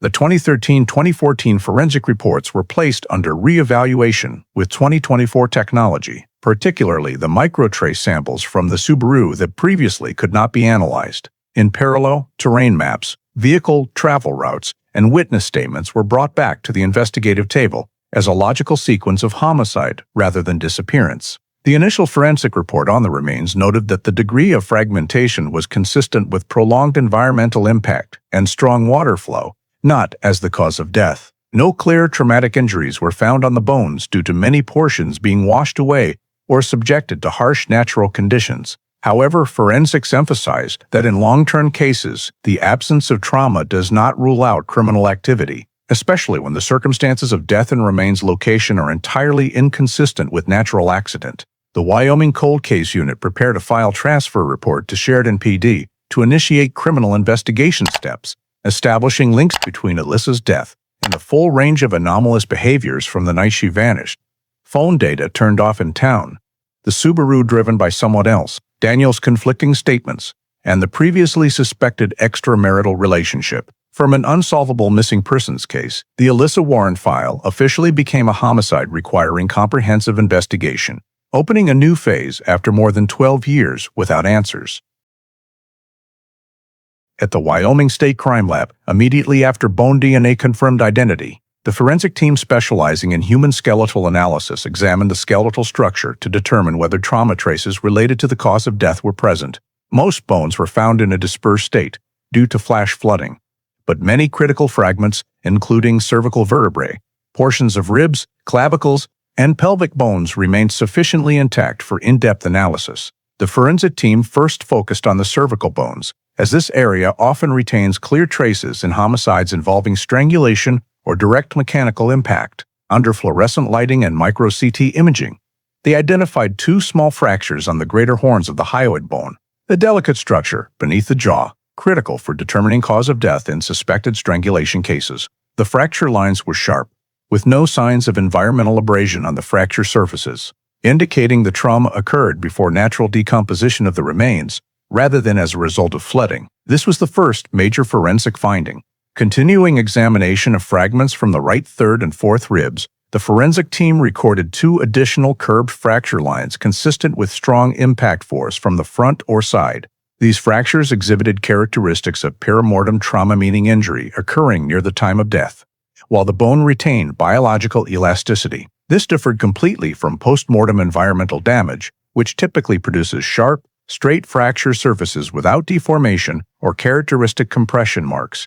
To reinforce the conclusion, the team analyzed additional small fragments from the left and right clavicles, identifying a linear crack on the right clavicle suggestive of strong pulling or pushing force, possibly occurring when the victim was restrained by hand or when the body was pressed against a hard surface. Notably, no bone traces indicated impact from sharp objects or firearms, ruling out death by stabbing or gunshot. The pelvic structure, though not directly related to the death mechanism, was examined to assess whether major trauma from a high fall was present. Results showed no fracture patterns consistent with high fall accidents or full body impact, adding further evidence against natural incident death. When synthesizing all data, the forensic team produced a specialist report determining that the death mechanism was inconsistent with accident, suicide, or environmental factors. The hyoid bone fractures were typical of homicidal strangulation cases. Combining these with perimortem rib fractures and clavicle cracks strengthened the hypothesis that Alyssa experienced strong force applied to the upper torso prior to death. The specialist stated clearly in the report, the characteristics of the hyoid and rib fractures cannot be explained by natural fall mechanisms or post-mortem environmental impact. They are most consistent with intentional force applied by another person. Additionally, the forensic team assessed that these injuries could have caused death directly or indirectly through oxygen deprivation, loss of consciousness, and subsequent cardiac arrest. Although the exact time interval between injury and death could not be determined, the skeletal data was strong enough to conclude the victim died in a context of violence. The final forensic report confirmed the cause of death as homicide by neck compression. When this conclusion was forwarded to the Wyoming Cold Case Unit and Sheridan PD, the case was officially reclassified in the Wyoming state legal system as homicide manual strangulation. This was a pivotal change, as for the first time in over a decade, authorities had expert confirmation that Alyssa did not die by accident, did not disappear voluntarily, but was the victim of intentional violent act. This forensic conclusion became the foundation for reactivating a full criminal investigation directed toward identifying the person responsible for the perimortem trauma on the victim's bones, while cross-referencing remaining 2012 data, particularly the Subaru's movement, phone shutdown, and Danielle Warren's conflicting statements. At the Wyoming State Crime Lab, immediately after completing bone analysis confirming violent impact death, the forensic geology team was mobilized to process residual soil adhering to the surface of several bone fragments and within the fabric fibers of the bag found with the remains. Although most bones had been washed and abraded by flash flooding, small amounts of microsediment remained trapped in bone crevices and folded fabric sections, sufficient for mineral analysis. In the first step, specialists used polarized light microscopy to identify the basic mineral composition of the soil samples. They detected quartz, grains, fine feldspar, layered mica, and some oxidized iron minerals, consistent with topsoil in many Wyoming mountain forest areas. However, the distinctive feature was the presence of reddish-brown silicate grains in multiple samples, bearing characteristics of a rarer sediment type. soil type R23. Distributed only in specific areas of the Bighorn Range, primarily where red sandstone has weathered. Further XRT spectral analysis confirmed the characteristic mineral ratios of soil type R23 and showed it did not match the soil at the remains discovery site, meaning the adhering soil traces did not originate from the flood-exposed location but came from a different site earlier. This was a critical finding because it opened a path to trace the original body concealment location. After identifying the soil type, the forensic geology team compared samples against detailed Wyoming geological maps, focusing on the Bighorn Mountains and adjacent valleys. Soil type R23 appeared in only 3 main areas: a strip east of Tongue River Canyon, an area near Red Gulch, and a small patch near the Bear Track Trail Junction. All 3 featured stable geological characteristics, minimal strong water impact, and were located 2 to 6 kilometers from the remains exposure site. Based on mineral weathering levels, the forensic geology team assessed the adhering soil as minimally eroded, indicating the body had once lain in a relatively enclosed environment, with limited exposure to strong wind or fast-flowing water. This suggested the body may initially have been concealed in a rock crevice, dense brush, or natural terrain depression entirely different from the open location where remains were found in 2024. Cross-referencing with trail maps and plausible 2012 travel routes, the investigative team determined the area east of Tongue River Canyon, particularly the strip near Stone Ridge Trail branches, best matched 3 factors. 1. Presence of soil type R23. 2. Approximately 2.5 kilometers as the crow flies from the 2012 Subaru discovery site. 3. Secluded terrain favorable for concealing a body without leaving obvious traces. The forensic team further analyzed organic components in the soil to assess initial decomposition timing. Results showed pollen grains from species characteristic of late fall blooming, matching the November 2012 timing of Alyssa's disappearance still present in the sediment sample, reinforcing a hypothesis that the body had once rested in the native soil of that area before being carried by flood to the new location in 2024. Based on this data, the cold case unit established a 3-phase body movement hypothesis. Phase 1. Initial concealment. Alyssa's body was placed or shallowly buried in an area with soil type R23, most likely east of Tongue River Canyon. This location was closer to the 2012 Subaru find site than the 2024 remains exposure site, suggesting the perpetrator may have moved the body along trails from the vehicle abandonment point to the concealment site. Phase 2. Natural coverage of the body. For many years, the body remained in stable soil with minimal strong environmental impact. This explained why many bone fragments showed limited abrasion until the flood. Phase 3. Flood displacement and remains exposure. The unusual 2024 rainfall caused slope failure, dislodging the body from its original concealment and transporting it to the new site, where the hiker discovered bones and the fabric bag. The compiled report from the adhering soil analysis concluded that Alyssa's body clearly did not die at the discovery location, and the perpetrator deliberately selected a relatively concealed terrain site for initial body disposal immediately after the crime. The flash flood's exposure of the remains not only broke the over 10-year impasse, but also significantly narrowed the area of possible perpetrator activity, opening a new investigative direction into travel paths, timelines, and terrain access by the offender. From the adhering soil analysis results and identification of the original concealment area, the Wyoming Cold Case Unit moved to the next step: re-examination of the Subaru under 2024 forensic capabilities, particularly trace DNA technologies completely unavailable in 2012. The Subaru, preserved in Sheridan PD's evidence storage for over a decade, remained in its original sealed condition and unused, allowing the forensic team to exploit microtraces with far greater precision than at the time of recovery. The forensic group unsealed the vehicle and reconstructed a surface-by-surface contact trace examination process, including steering wheel, gear shift, interior/exterior door handles, center console, driver's seat position, seat belts, and door edges where the driver may have placed hands entering, exiting. 2024 generation touch DNA technology enabled separation of extremely small epithelial cells that previously could not be collected or lacked sufficient concentration for analysis. The forensic team used nanofiber swabs for sampling, then processed them in ultra-sensitive DNA extraction systems, capable of amplifying genetic material from fewer than 10 cells, a major advance over 2013 forensic standards. After nearly a week of processing, several key Subaru surfaces yielded viable DNA results. On the steering wheel, the forensic team recovered 2 DNA sources. one from Alyssa, but the other non-matching and identified as male DNA. On the gearshift and exterior driver's side door handle, results were even clearer. Male DNA predominated at high levels, while Alyssa's DNA appeared only at very low levels, consistent with the hypothesis that the final driver was not the victim. With these results, the cold case unit proceeded to mandatory comparison, matching the male DNA in the vehicle against Daniel Warren's DNA sample, stored in the state system following his voluntary 2012 interview when he agreed to provide a reference sample. Extended STR analysis showed complete matching of all genetic markers from the vehicle's male DNA source to Daniel Warren's sample, achieving accuracy above 99.9999%. This was a pivotal forensic conclusion. It confirmed Daniel had direct contact with the steering wheel and gearshift during the vehicle's final operation results, consistent with the driver's seat being adjusted backward, the driver's shadow in off-street camera footage, and contradictions in Daniel's statements about not using Alyssa's vehicle that evening.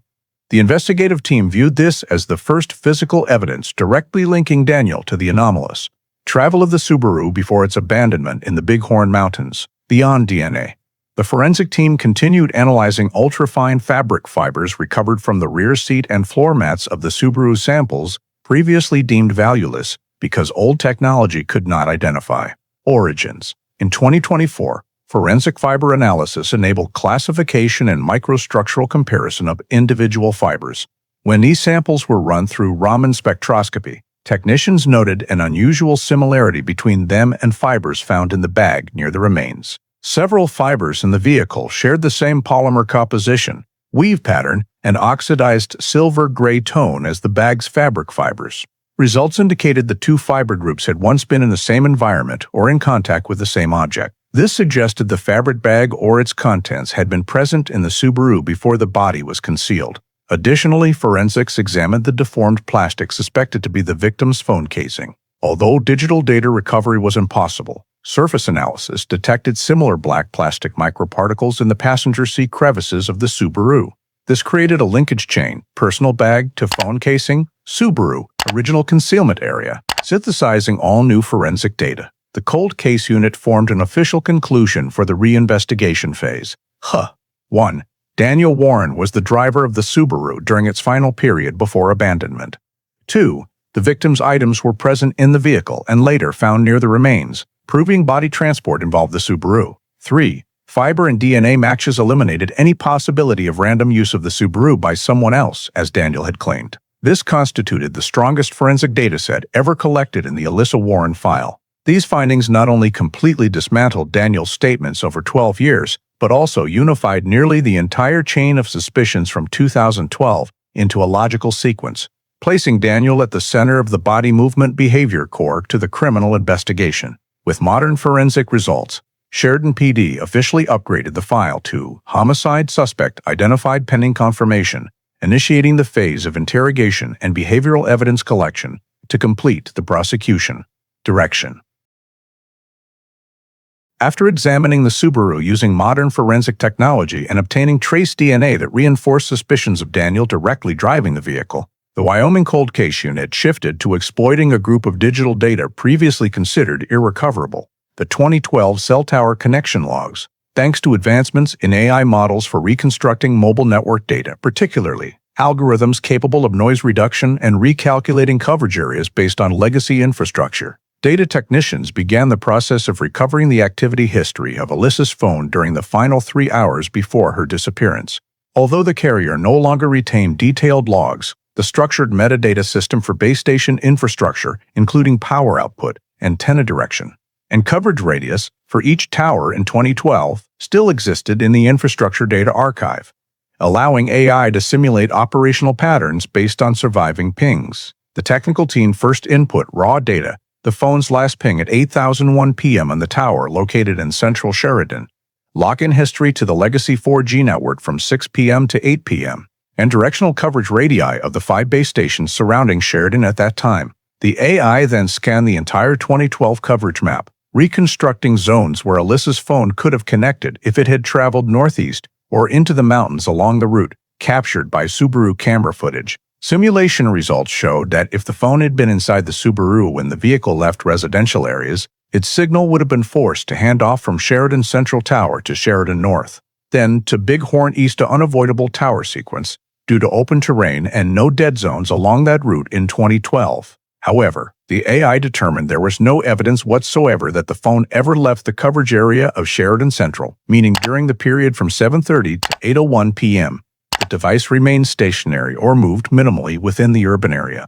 When simulating the Subaru's path based on camera data, the AI calculated that the vehicle exited Sheridan Central coverage only 3 to 4 minutes after leaving the parking lot, meaning from 7:36 p.m. onward. The Subaru was no longer in a zone where the phone could maintain connection to the last tower. This was an unexplainable technical contradiction due to signal loss, as the AI also reconstructed that no towers in the area reported outages or power failures that evening. Sheridan Central's transmit power at the time was too weak to reach suburban areas, especially the trail section where the Subaru was seen on camera. The AI also simulated the possibility that the phone was powered off earlier than 8:01 p.m., but carrier logs only showed a delayed final ping. However, the algorithm determined that if the device had been shut down near the parking lot or Sheridan's edge, neighboring towers would still have registered an attempted handshake, a final network detachment signal. No such indication appeared in the data. This indicated the phone never left Central Sheridan from the time Alyssa left work until the device was powered off. Placing this fact within the new forensic context, the cold case unit drew a key technical conclusion. The Subaru's journey and the phone's journey diverged from the outset, reinforcing the hypothesis that Alyssa was not present in the vehicle throughout its travel into the mountains. From there, the AI constructed the highest probability event sequence model. 1. The phone was powered off in or near Central Sheridan. 2. The victim was restrained before the Subaru left downtown. 3. The phone was not carried when the perpetrator drove the vehicle out of town. This simulated sequence fully aligned with forensic analysis from the Subaru where Daniel's DNA appeared at driving control positions, and with soil trace analysis on the bones showing the body had been transported through terrain only accessible to the Subaru driver. The technical report from the cell tower reconstruction concluded, no scenario consistent with 2012 mobile network operating rules can explain the Subaru leaving Sheridan while Alyssa's phone continued pinging in the urban core. The two objects, vehicle and phone, operated independently from the beginning. With this conclusion, the investigative team officially ruled out any possibility of accident or voluntary departure. Cell tower reconstruction became one of the final pieces linking all evidence into a logical chain. Alyssa did not leave Sheridan in the Subaru. The phone was powered off under controlled conditions. The Subaru was driven by someone else, and all forensic traces pointed in a single direction: the husband, Daniel Warren. After the AI recovered cell tower data confirmed Alyssa's phone never left Sheridan, the Wyoming cold case unit moved to witness reevaluation, a dataset that had been vague during the 2012-2013 investigation, but now held extremely high corroborative value due to the reconstructed forensic model. The investigative team began recontacting all prior witnesses, especially those living near the route where the Subaru was captured on off-street cameras, as well as individuals who had contact with Daniel and Alyssa on the final day. The goal of this review was not only to clarify statements, but also to determine whether any details previously provided with low confidence or deemed insufficiently weighty now fit the new forensic model. Some original witnesses initially declined deeper involvement due to concerns about making inaccurate statements in an undetermined missing persons case. However, with the file officially reclassified as a homicide, many became willing to provide fuller accounts. The first witness recorded as changing their statement was a resident living about a mile from the secondary road where the Subaru was seen. In 2012, they had reported only seeing a silver vehicle driving unusually slowly. When re-interviewed in 2024, the witness added that that evening they also saw a cabin light come on briefly, as if the driver was adjusting something. This detail had previously been overlooked as unimportant, but now aligned perfectly with forensic evidence. The Subaru driver's seat was adjusted far back, a maneuver that might require cabin light for visibility, especially in darkness. A second witness, a woman who had walked in the neighborhood near the Warren home, previously stated she saw nothing unusual. In the re-interview, she admitted that in 2012 she had seen Daniel standing near the garage door around 7:45 p.m. at a time when Daniel claimed he was watching TV and never left the house. She explained not reporting it truthfully then because I didn't want to interfere in someone else's family matters. especially since Daniel was a visibly positive community member. Now, this statement was deemed extremely significant because 7:45 p.m. exactly matched the time frame when the Subaru appeared on off-street camera footage leaving Sheridan. This shattered Daniel's entire prior timeline account of the evening. Another witness, the owner of a small store near the outlying road, had previously reported that his camera captured a vehicle resembling the Subaru, but with no driver details. When re-questioned under the modern forensic context, he provided information he had previously considered not reliable enough to mention that as the vehicle passed, he heard an engine sound, unlike the way Alyssa usually drove. He described Alyssa as a careful driver, whereas that evening's sound indicated strong acceleration before turning onto a dirt road. This unexpectedly matched AI camera analysis, which recorded faster than normal Subaru movement at the turn, and also aligned with forensic evidence that the driver that night had a larger build, seat position farther back consistent with a male such as Daniel. Additional new information came from one of Alyssa's former co-workers. A colleague who shared the same shift reported that the week before the disappearance, Alyssa casually mentioned that Daniel had been unusually asking about her shift-in time, even though he never cared before. When asked in 2012, the witness had not mentioned this detail because it seemed irrelevant. Now, the cold case unit viewed it as a preparatory behavioral signal, especially when combined with the forensic model showing the perpetrator knew the victim's exact schedule and timed her exit from the fitness center. But the most critical information came from a witness previously reluctant to provide a statement, a neighbor living immediately next to the Warren home in 2012. This person restated that around 8 p.m. that evening, coinciding with Alyssa's phone's final ping in the urban area, he heard a loud door slam at the rear of the Warren house and a vehicle start that didn't sound like the Subaru.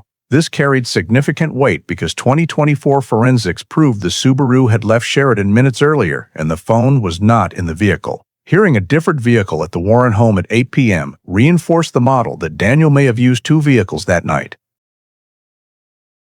This witness had not disclosed the information in 2012 due to fear of disrupting neighbor relations, but was now willing to sign a formal statement. When all updated statements were integrated into the forensic model, the cold case unit observed an astonishing level of consistency between witness data and the physical evidence chain. Cabin light, consistent with seat adjustment.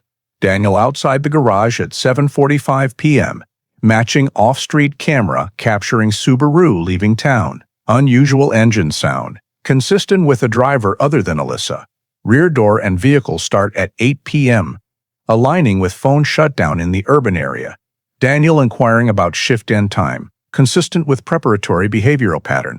The compiled report from the witness section concluded that both new and re-interviewed witnesses provided a layer of information that fit nearly perfectly with the modern forensic model. Each detail standing alone might be weak, but combined, they formed a unified logical chain. Daniel was outside the house at a time he denied leaving the living room. The Subaru left Sheridan driven by a male. The victim's phone was powered off while in the urban area, and vehicle movements related to the Warren home aligned with the forensic model. This was the final corroboration step before the file advanced to formal suspect designation. After witness statements were updated and the entire forensic model indicated Daniel as the only individual present in every behavioral link, Sheridan PD and the Wyoming cold case unit determined the time had come to seek a full search warrant for Daniel's residence, a legal step impossible in 2012 due to lack of direct evidence. With the new chain of proof DNA on the steering wheel, AI cell tower results, witness statements matching the timeline, and soil analysis identifying the concealment location, the Sheridan County judge approved an expanded search warrant, including authority to seize all electronic devices ever owned by Daniel, even obsolete ones no longer in use. During the search, investigators discovered an old Dell Optiplex desktop computer stored in the rear garage, heavily dust-covered, but with its hard drive intact.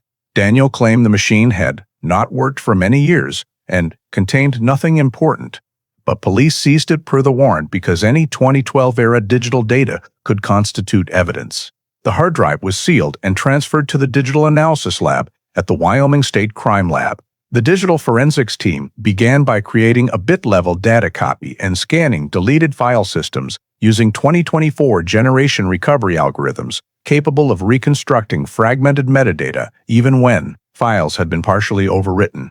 Initially, technicians found only routine files, random photos, banking documents, and a few old emails. However, when delving into unallocated sectors, a cluster of deleted data surfaced with an original file name suggesting 2012-era popular standalone GPS navigation software.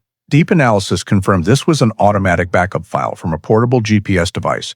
The type mounted in vehicles before smartphone-integrated GPS became widespread. Although Alyssa's Subaru lacked built-in GPS, Daniel had previously owned a separate navigation unit information uncovered from a purchase receipt in another folder. Discovery of this file immediately caused the digital forensics team to focus full resources on data reconstruction, despite many sectors having been partially overwritten by post-2015 data. Using AI file reconstruction technology, the digital team extracted a log containing multiple waypoints and track lines recording travel on the exact night of Alyssa's disappearance. The file's timestamp, though partially corrupted, retained the date, November 30th, 2012, matching the day the Subaru was recorded leaving central Sheridan. When reconstructing the route from the log, investigators observed a GPS point sequence extending from Daniel's home in Sheridan, turning precisely onto the outlying road captured by camera, then continuing deep into the eastern side of Tongue River Canyon, exactly matching the soil type R23 area where forensic soil analysis identified the original concealment site. Beyond that, waypoints showed the vehicle stopping for approximately 14 minutes at a location on the Stone Ridge Trail branch, precisely the terrain best suited for body concealment, before the 2024 flood exposed the remains. After this stop, the GPS track returned toward Sheridan via a wide loop, avoiding most traffic cameras, consistent with the AI forensic model and evasion behavior. This evidence immediately became the strongest digital element in the entire file. It not only confirmed the route matched the concealment location, but also proved Daniel actively drove into the mountains on the night Alyssa vanished, completely refuting his 12-year claim of staying home watching TV and not driving the Subaru. When comparing GPS timestamps with recovered cell tower data, specialists noted perfect alignment. Alyssa's phone never left Sheridan, while Daniel's GPS device recorded a nearly 90-minute journey around the mountain area, a direct proof that the victim was not in the vehicle but the perpetrator was. The digital forensics team also found in the hard drive a cache file from old mapping software showing Daniel had searched the route Sheridan-Troudon Stone Ridge access point 1 week before Alyssa's disappearance. The search file was incomplete, but metadata confirmed it ran under Daniel's user account, providing additional behavioral evidence of premeditation. Upon full analysis of the GPS file, the cold case unit issued a summary report. GPS path reconstruction demonstrates direct travel from Warren residence to the probable body disposal site. Matched to forensic soil analysis is near perfect. Digital evidence contradicts suspect's 2012 testimony. This report closed one of the largest gaps in the case, the perpetrator's true movements on the night of the disappearance, and became the final digital piece proving Daniel Warren drove the Subaru to the concealment area.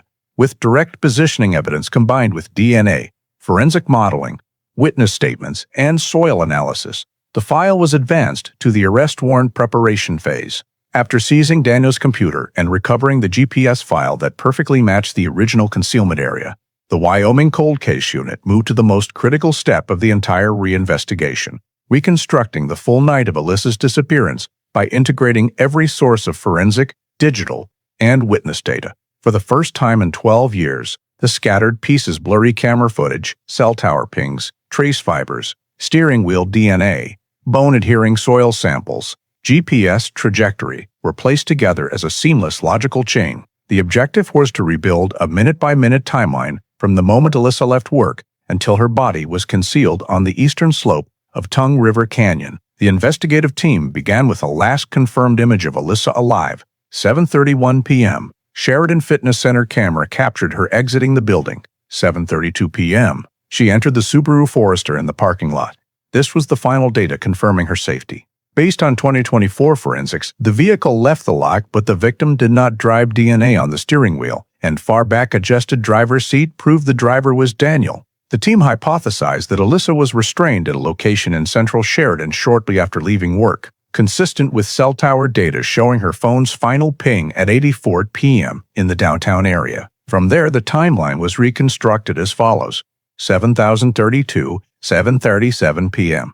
Subaru left the parking lot, traveled past a residential garage area, and appeared on off-street camera at 7:44 p.m. Camera data showed the vehicle turning northeast, not toward Alyssa's home, 7:37 to 8:01 p.m. While the Subaru headed into the mountains, Alyssa's phone remained in Sheridan. AI cell reconstruction confirmed that if the phone had been in the vehicle, it would have handed off to Sheridan North or Bighorn East Towers, but this did not occur. This proved the victim was separated from the vehicle from the outset. 7:45 p.m., a new witness reported seeing Daniel standing at the garage door exactly when the Subaru appeared on off-street camera. This statement aligned with the forensic timeline. Daniel left in a different vehicle to return home after initially driving the Subaru a short distance. 7:50 p.m. Subaru continued appearing in two ranch cameras, then turned onto the mountain access road. This route matched the 2012 deleted GPS track recovered in 2024. 7:58 p.m. GPS showed the vehicle entering the Stone Ridge area, the same region forensic soil identified as having soil type R23, the native sediment adhering to Alyssa's bones. The Subaru stopped for 14 minutes at the waypoint corresponding location. This time frame was determined to be when the perpetrator initially concealed the body. 8:01 p.m. Alyssa's phone powered off in central Sheridan, confirming she was within town limits when harmed or restrained, and was never taken into the mountains in the vehicle. 8:10 p.m. GPS showed the Subaru leaving the concealment area, traveling a wide loop to avoid traffic cameras and returning near Sheridan from another direction. This matched the witness hearing an unfamiliar vehicle departing the Warren home around 8 p.m. Bone forensics determined Alyssa died from manual strangulation, with hyoid and rib fractures exhibiting perimortem characteristics consistent with an attack in the urban area before the perpetrator drove the Subaru to mislead the investigation. Soil forensics confirmed the body had lain in soil type R23, matching the GPS waypoint and Stone Ridge area, the spot where the 2024 flood washed away the initial covering layer. SUV forensics confirmed fabric from the victim's bag had been present in the Subaru, proving the vehicle was used to transport the body. The reconstructed timeline integrating forensics and digital data, as compiled minute by the Wyoming Cold Case Unit, was as follows. 7:31 p.m. Alyssa left the fitness center. 7:32 p.m. Entered the Subaru. 7:33 p.m. Restrained in the urban area. 7:36 p.m. Daniel departed the scene in the Subaru. 7:44 p.m. Subaru appeared on off-street camera. 7:50 p.m. Vehicle entered mountain area. 7:52 p.m. Body transported to soil R23 area and initially concealed. 8:01 p.m. Alyssa's phone powered off. 8:27 p.m. Subaru left mountains, returned to Sheridan. 11 p.m. Daniel claimed he went to bed, never left home. Forensic evidence proved false. The case theory formed as a complete sequence. 1. Daniel met Alyssa at the parking lot, restrained or attacked her in central Sheridan. 2. He powered off the victim's phone to disrupt the timeline. 3. He drove the Subaru into the mountains to mislead the investigation. 4. He concealed the body at a secluded terrain location in soil type R23. 5. He returned home via a camera-avoiding route. 6. He reported her missing the next day as an uninvolved party. 7. The 2024 flood exposed the remains. 8. Modern forensics plus digital data reconstructed the full criminal conduct. The final report from Section 25 recorded all data pieces: camera, GPS, cell tower, bones, soil, DNA formed the only feasible causal chain. The complete case theory places Daniel Warren in the role of sole perpetrator. This was the first time since 2012 that the entire case became coherent, consistent, and sufficiently weighty to seek an arrest warrant. With the case theory fully reconstructed and the chain of forensic, digital, and witness evidence converging on a single point, the Wyoming Cold Case Unit coordinated with the Sheridan County prosecutor to file the case requesting an arrest warrant for Daniel Warren. This was no longer a request based on suspicion, as in 2012, but a systematic presentation including trace DNA matching at the Subaru steering wheel and gear shift, the recovered GPS route from a deleted backup file proving Daniel drove the Subaru to the exact concealment area, the AI reconstructed cell tower signal model completely ruling out any possibility that Alyssa left Sheridan, forensic soil evidence matching between soil type R23 and the original concealment area, bone analysis confirming death by strangulation, along with updated witness statements aligning with the forensic timeline. The prosecutor presented to the judge that no other reasonable scenario existed beyond Daniel being the person who committed the lethal act and concealed the body. The Sheridan County Court approved an emergency arrest warrant in the form of a probable cause arrest warrant for homicide, first-degree intent, or knowing killing, authorizing law enforcement to arrest Daniel at any location within the state of Wyoming. At this time, Daniel had left Sheridan several years earlier and was working as a manager at a resort near Jackson Hole, a busy tourist area, where he was known as a quiet, disciplined, and rather simple-living individual. The arrest execution team included investigators from the Cold Case Unit, Jackson Hole PD officers, and 2 representatives from the Wyoming State Patrol. They chose 9:15 a.m., the time Daniel typically arrived at the office, to minimize the risk of the subject leaving the area or having an opportunity to prepare a response. As Daniel stepped out of the resort's small pickup truck, the enforcement team approached from 2 directions. The investigator identified themselves and read the arrest warrant clearly. Daniel Warren, you are under arrest for suspicion of first-degree murder in connection with the death of Alyssa Warren, occurring on November 30th, 2012. Daniel immediately stopped walking, but instead of surprise or outrage, he maintained an almost blank demeanor, his face frozen without expression, a reaction that the investigative team noted as inconsistent with an innocent person being unexpectedly arrested. While being handcuffed, Daniel asked only one question. "What did you guys find?"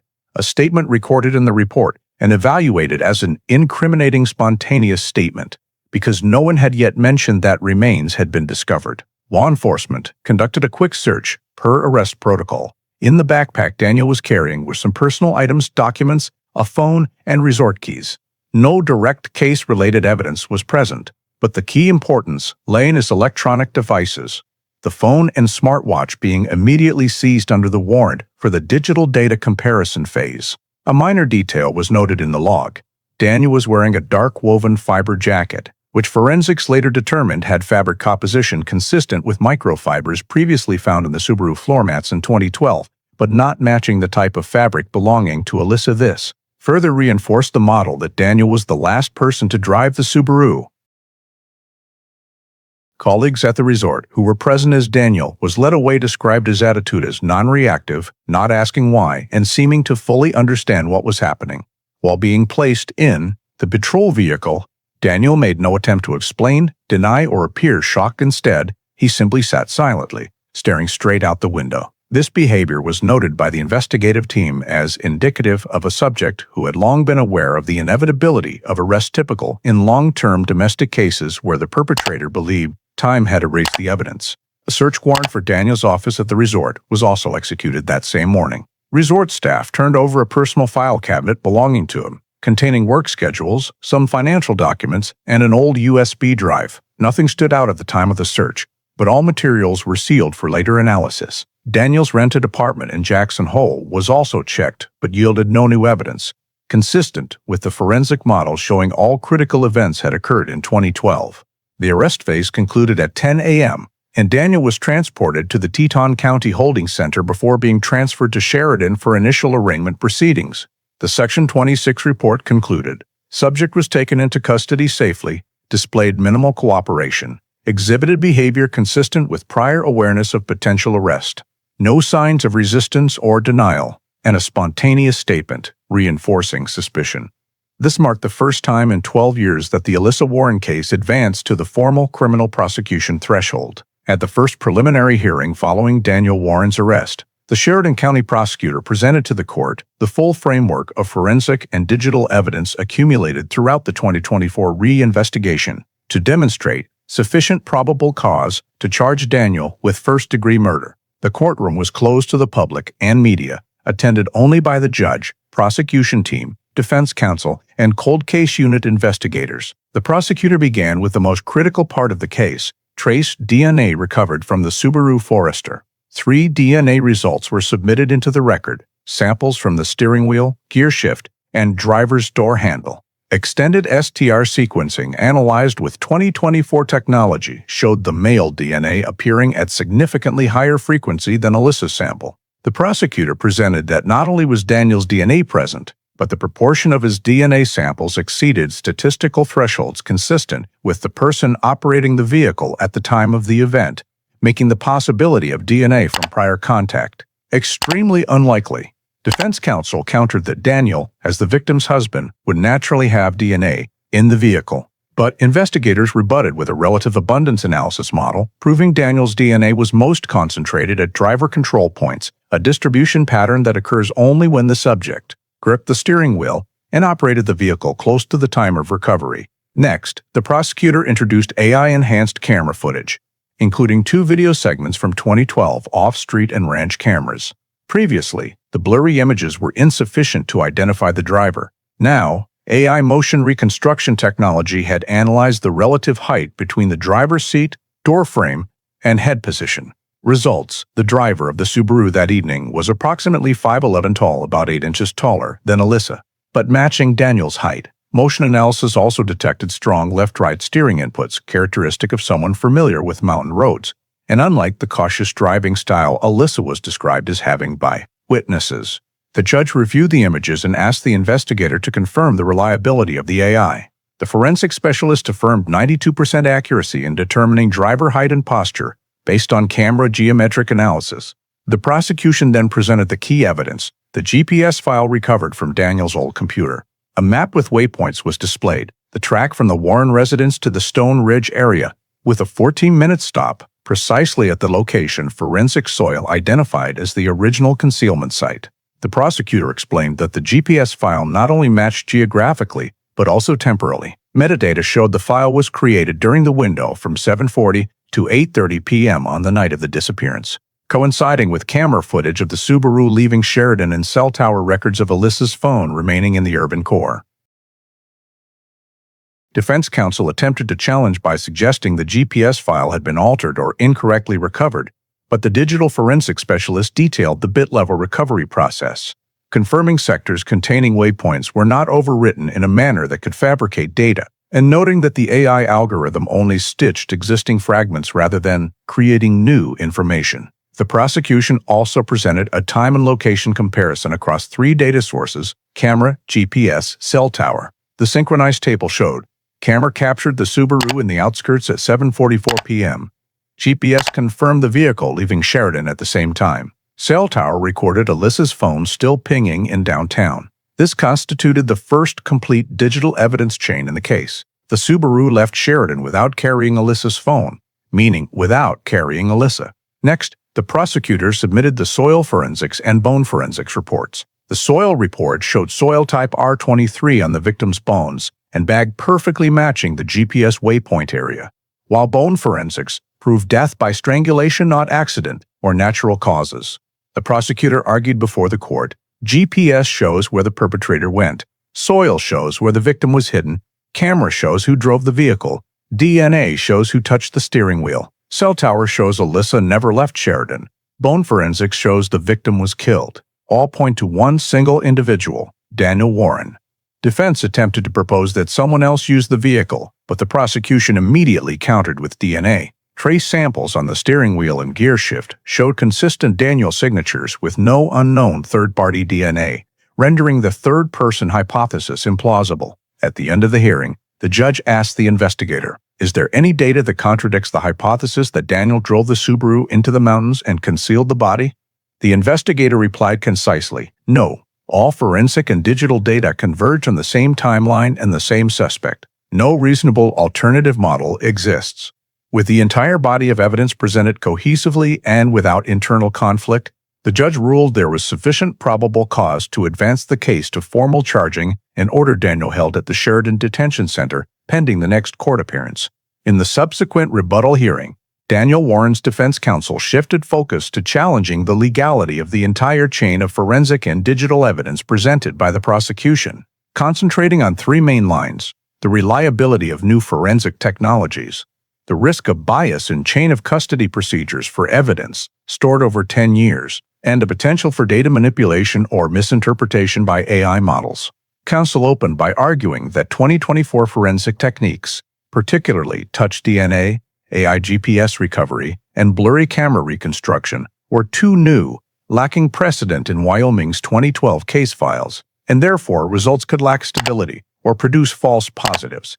Counsel asked the DNA specialist to explain why trace samples with cell quantities invisible to the naked eye could serve as strong evidence. The forensic specialist clearly replied that touch DNA does not rely on large cell quantities, but on next-generation STR amplification techniques capable of analyzing as few as 5 to 10 epithelial cells, while still achieving near absolute accuracy. When defense suggested Daniel's DNA could be transferred from prior contact, the specialist presented a DNA distribution chart proving Daniel's sample was concentrated at vehicle control points rather than scattered as in casual contact, consistent with driving behavior close to the event timeframe. Next, counsel targeted GPS recovery, arguing that a file deleted over 10 years could not carry high authenticity.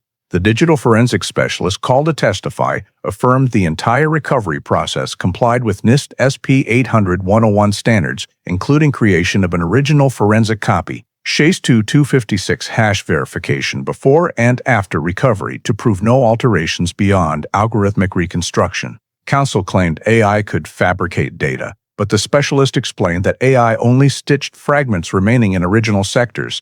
AI had no authority to create new waypoints, and every recovered track fragment carried unique identifiers previously logged by the GPS software impossible to forge algorithmically.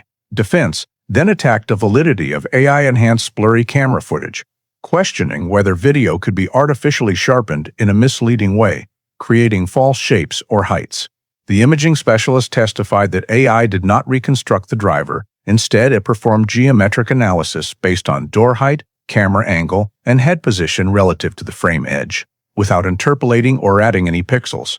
By displaying the original video side by side with the enhanced version, the specialist demonstrated that all outlines were real data, only contrast enhanced for more accurate reading. At this point, the prosecution requested the court recognize that no fabrication occurred in the camera reconstruction process.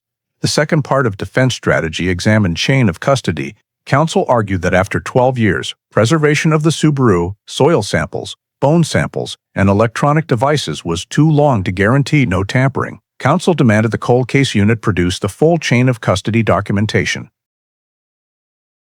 The lead investigator provided records showing the Subaru was sealed from 2012, unsealed with 2024 documentation, and all operations video recorded.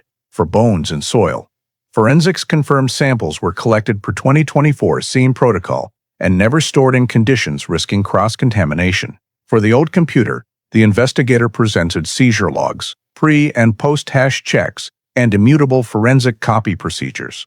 Counsel attempted circular questioning to imply trace samples could have been contaminated by investigators, but forensics countered by describing double glove usage, ISO class clean rooms, and technician DNA QC checks. Any contamination would have been auto-flagged by the system. No contamination signals appeared in any results. Continuing, counsel raised doubt that soil type R23 could appear in other locations, but the geologist displayed stratigraphic maps showing this soil distributed only in 3 distinct zones in the Bighorn Range, with the GPS waypoint lying squarely in one of them. 2 independent forensic facts point to the same location, the prosecution emphasized. At the end of the session, counsel shifted to overall rebuttal, asking, is it possible the entire data chain DNA, GPS, camera, cell tower coincidentally aligned unfavorably against Daniel? The prosecution responded with probability analysis, not mere coincidence, but independent convergence of 5 data groups via 5 distinct methods, each independent of the others. The judge asked defense to present any reasonable alternative model explaining the full set of facts, but counsel only stated Daniel did not kill his wife, without proving an alternative scenario. Concluding the rebuttal hearing, the judge ruled, all forensic and digital evidence was legally obtained. Chain of custody complete with no signs of tampering. Reliability of new methods has been established by experts. The court accepts the entire body of evidence.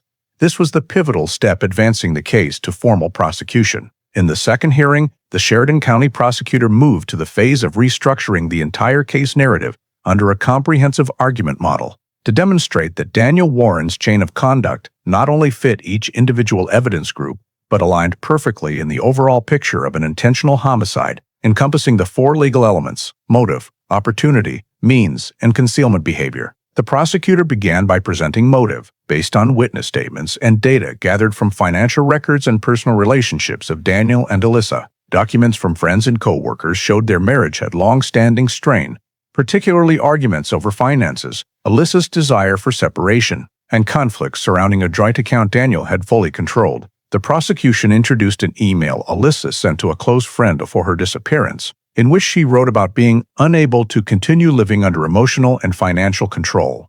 The prosecution also presented Alyssa's life insurance policy with Daniel as beneficiary. The policy amount had been increased 6 months before the disappearance. While not direct proof of murderous motive, it reinforced a psychological model showing Daniel had reason to avoid losing financial control. Next came opportunity. The prosecution proved through camera, GPS, and cell tower data that Daniel was the only person with access to Alyssa at the time she left the fitness center.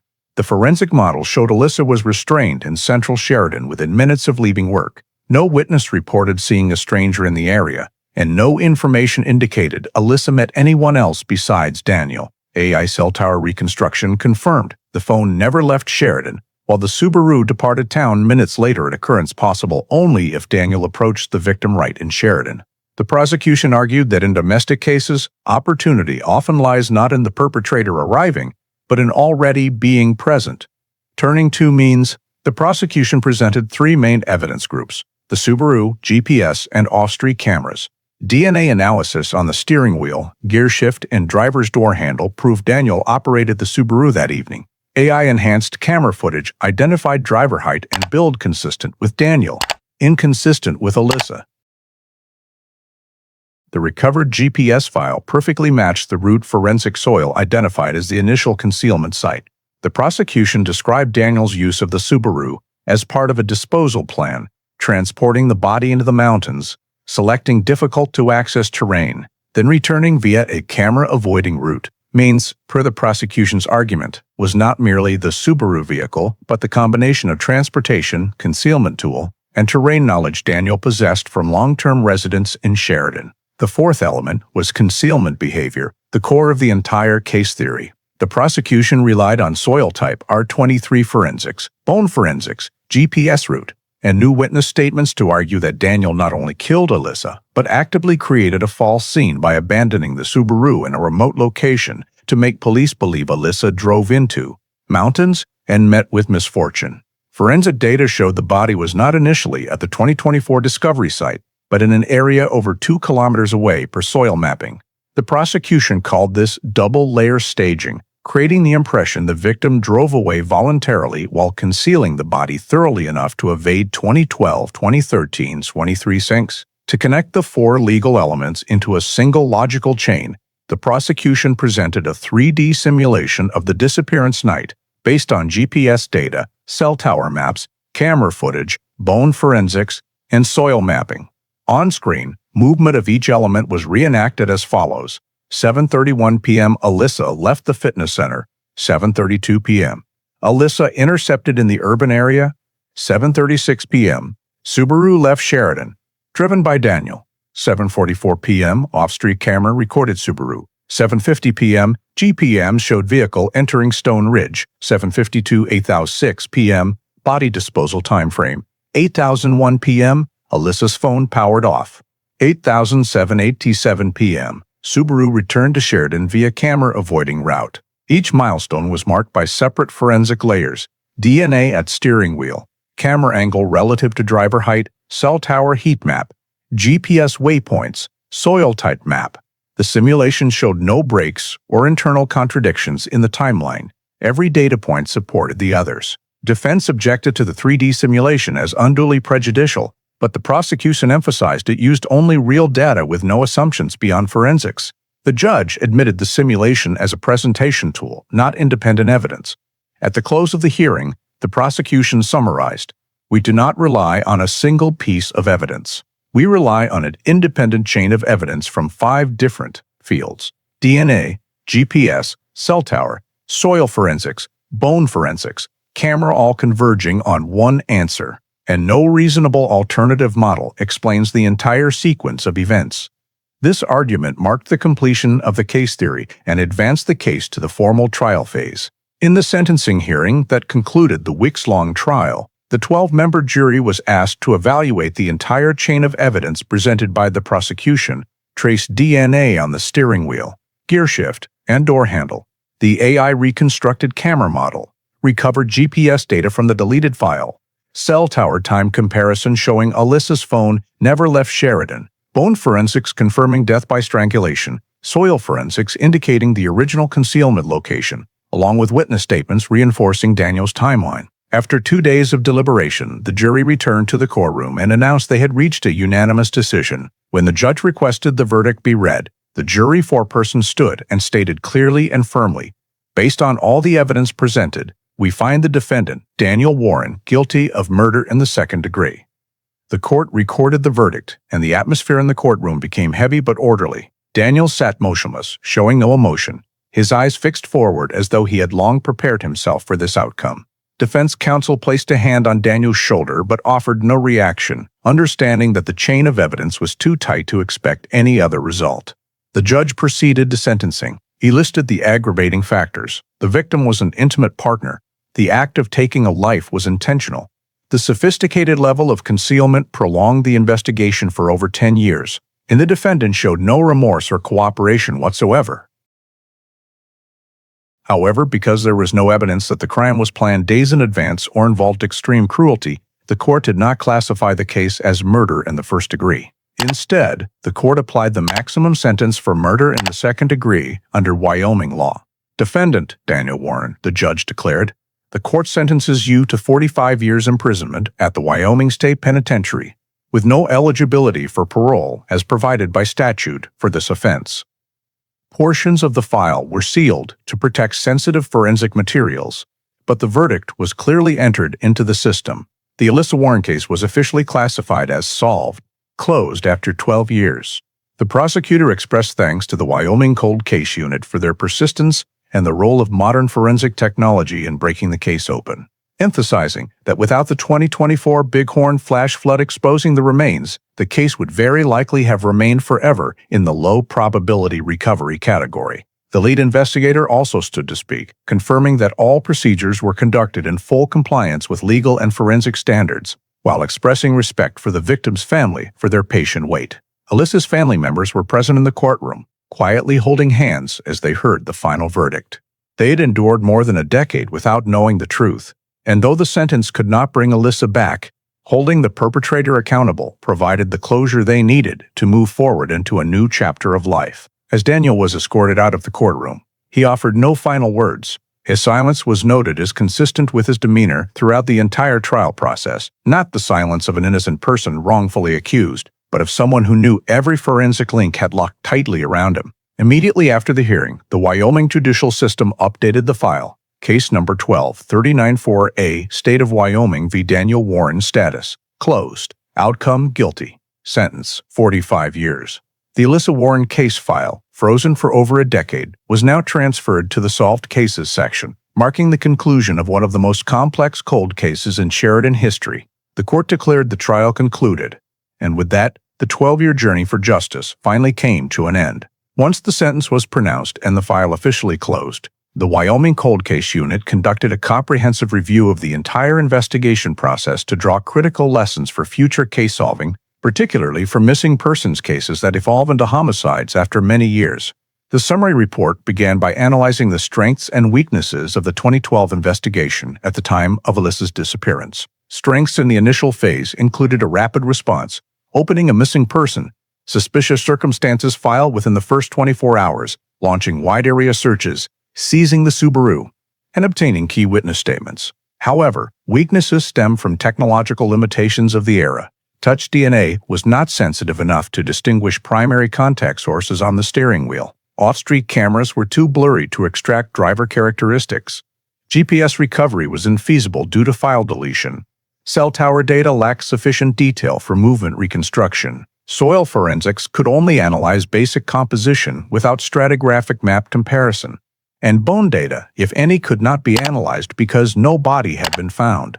Moreover, Daniel's statements at the time contained inconsistencies, but were not strong enough to secure deep search warrants, preventing early seizure of the computer GPS unit. or other critical items.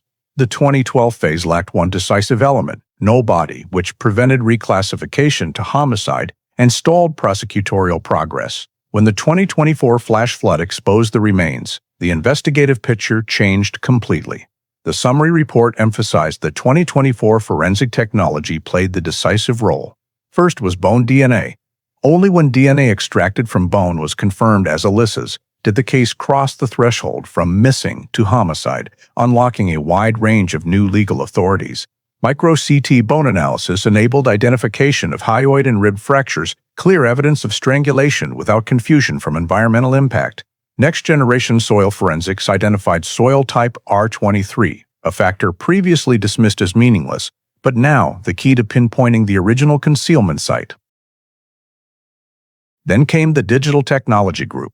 2012 AI cell tower reconstruction shattered the entire hypothesis that Alyssa drove herself out of Sheridan, proving the phone was never in the Subaru. AI-enhanced camera analysis, while not creating new images, extracted driver posture information impossible to obtain in 2012. Most critically was AI-assisted recovery of the deleted GPS file. For the first time in Wyoming investigative history, 12-year-old deleted data was accurately reconstructed sufficiently to serve as admissible legal evidence. The Wyoming Cold Case Unit concluded that without 2024 technology, the Alyssa case would very likely never have been solved, as 2012 lacked nearly every necessary piece to charge anyone.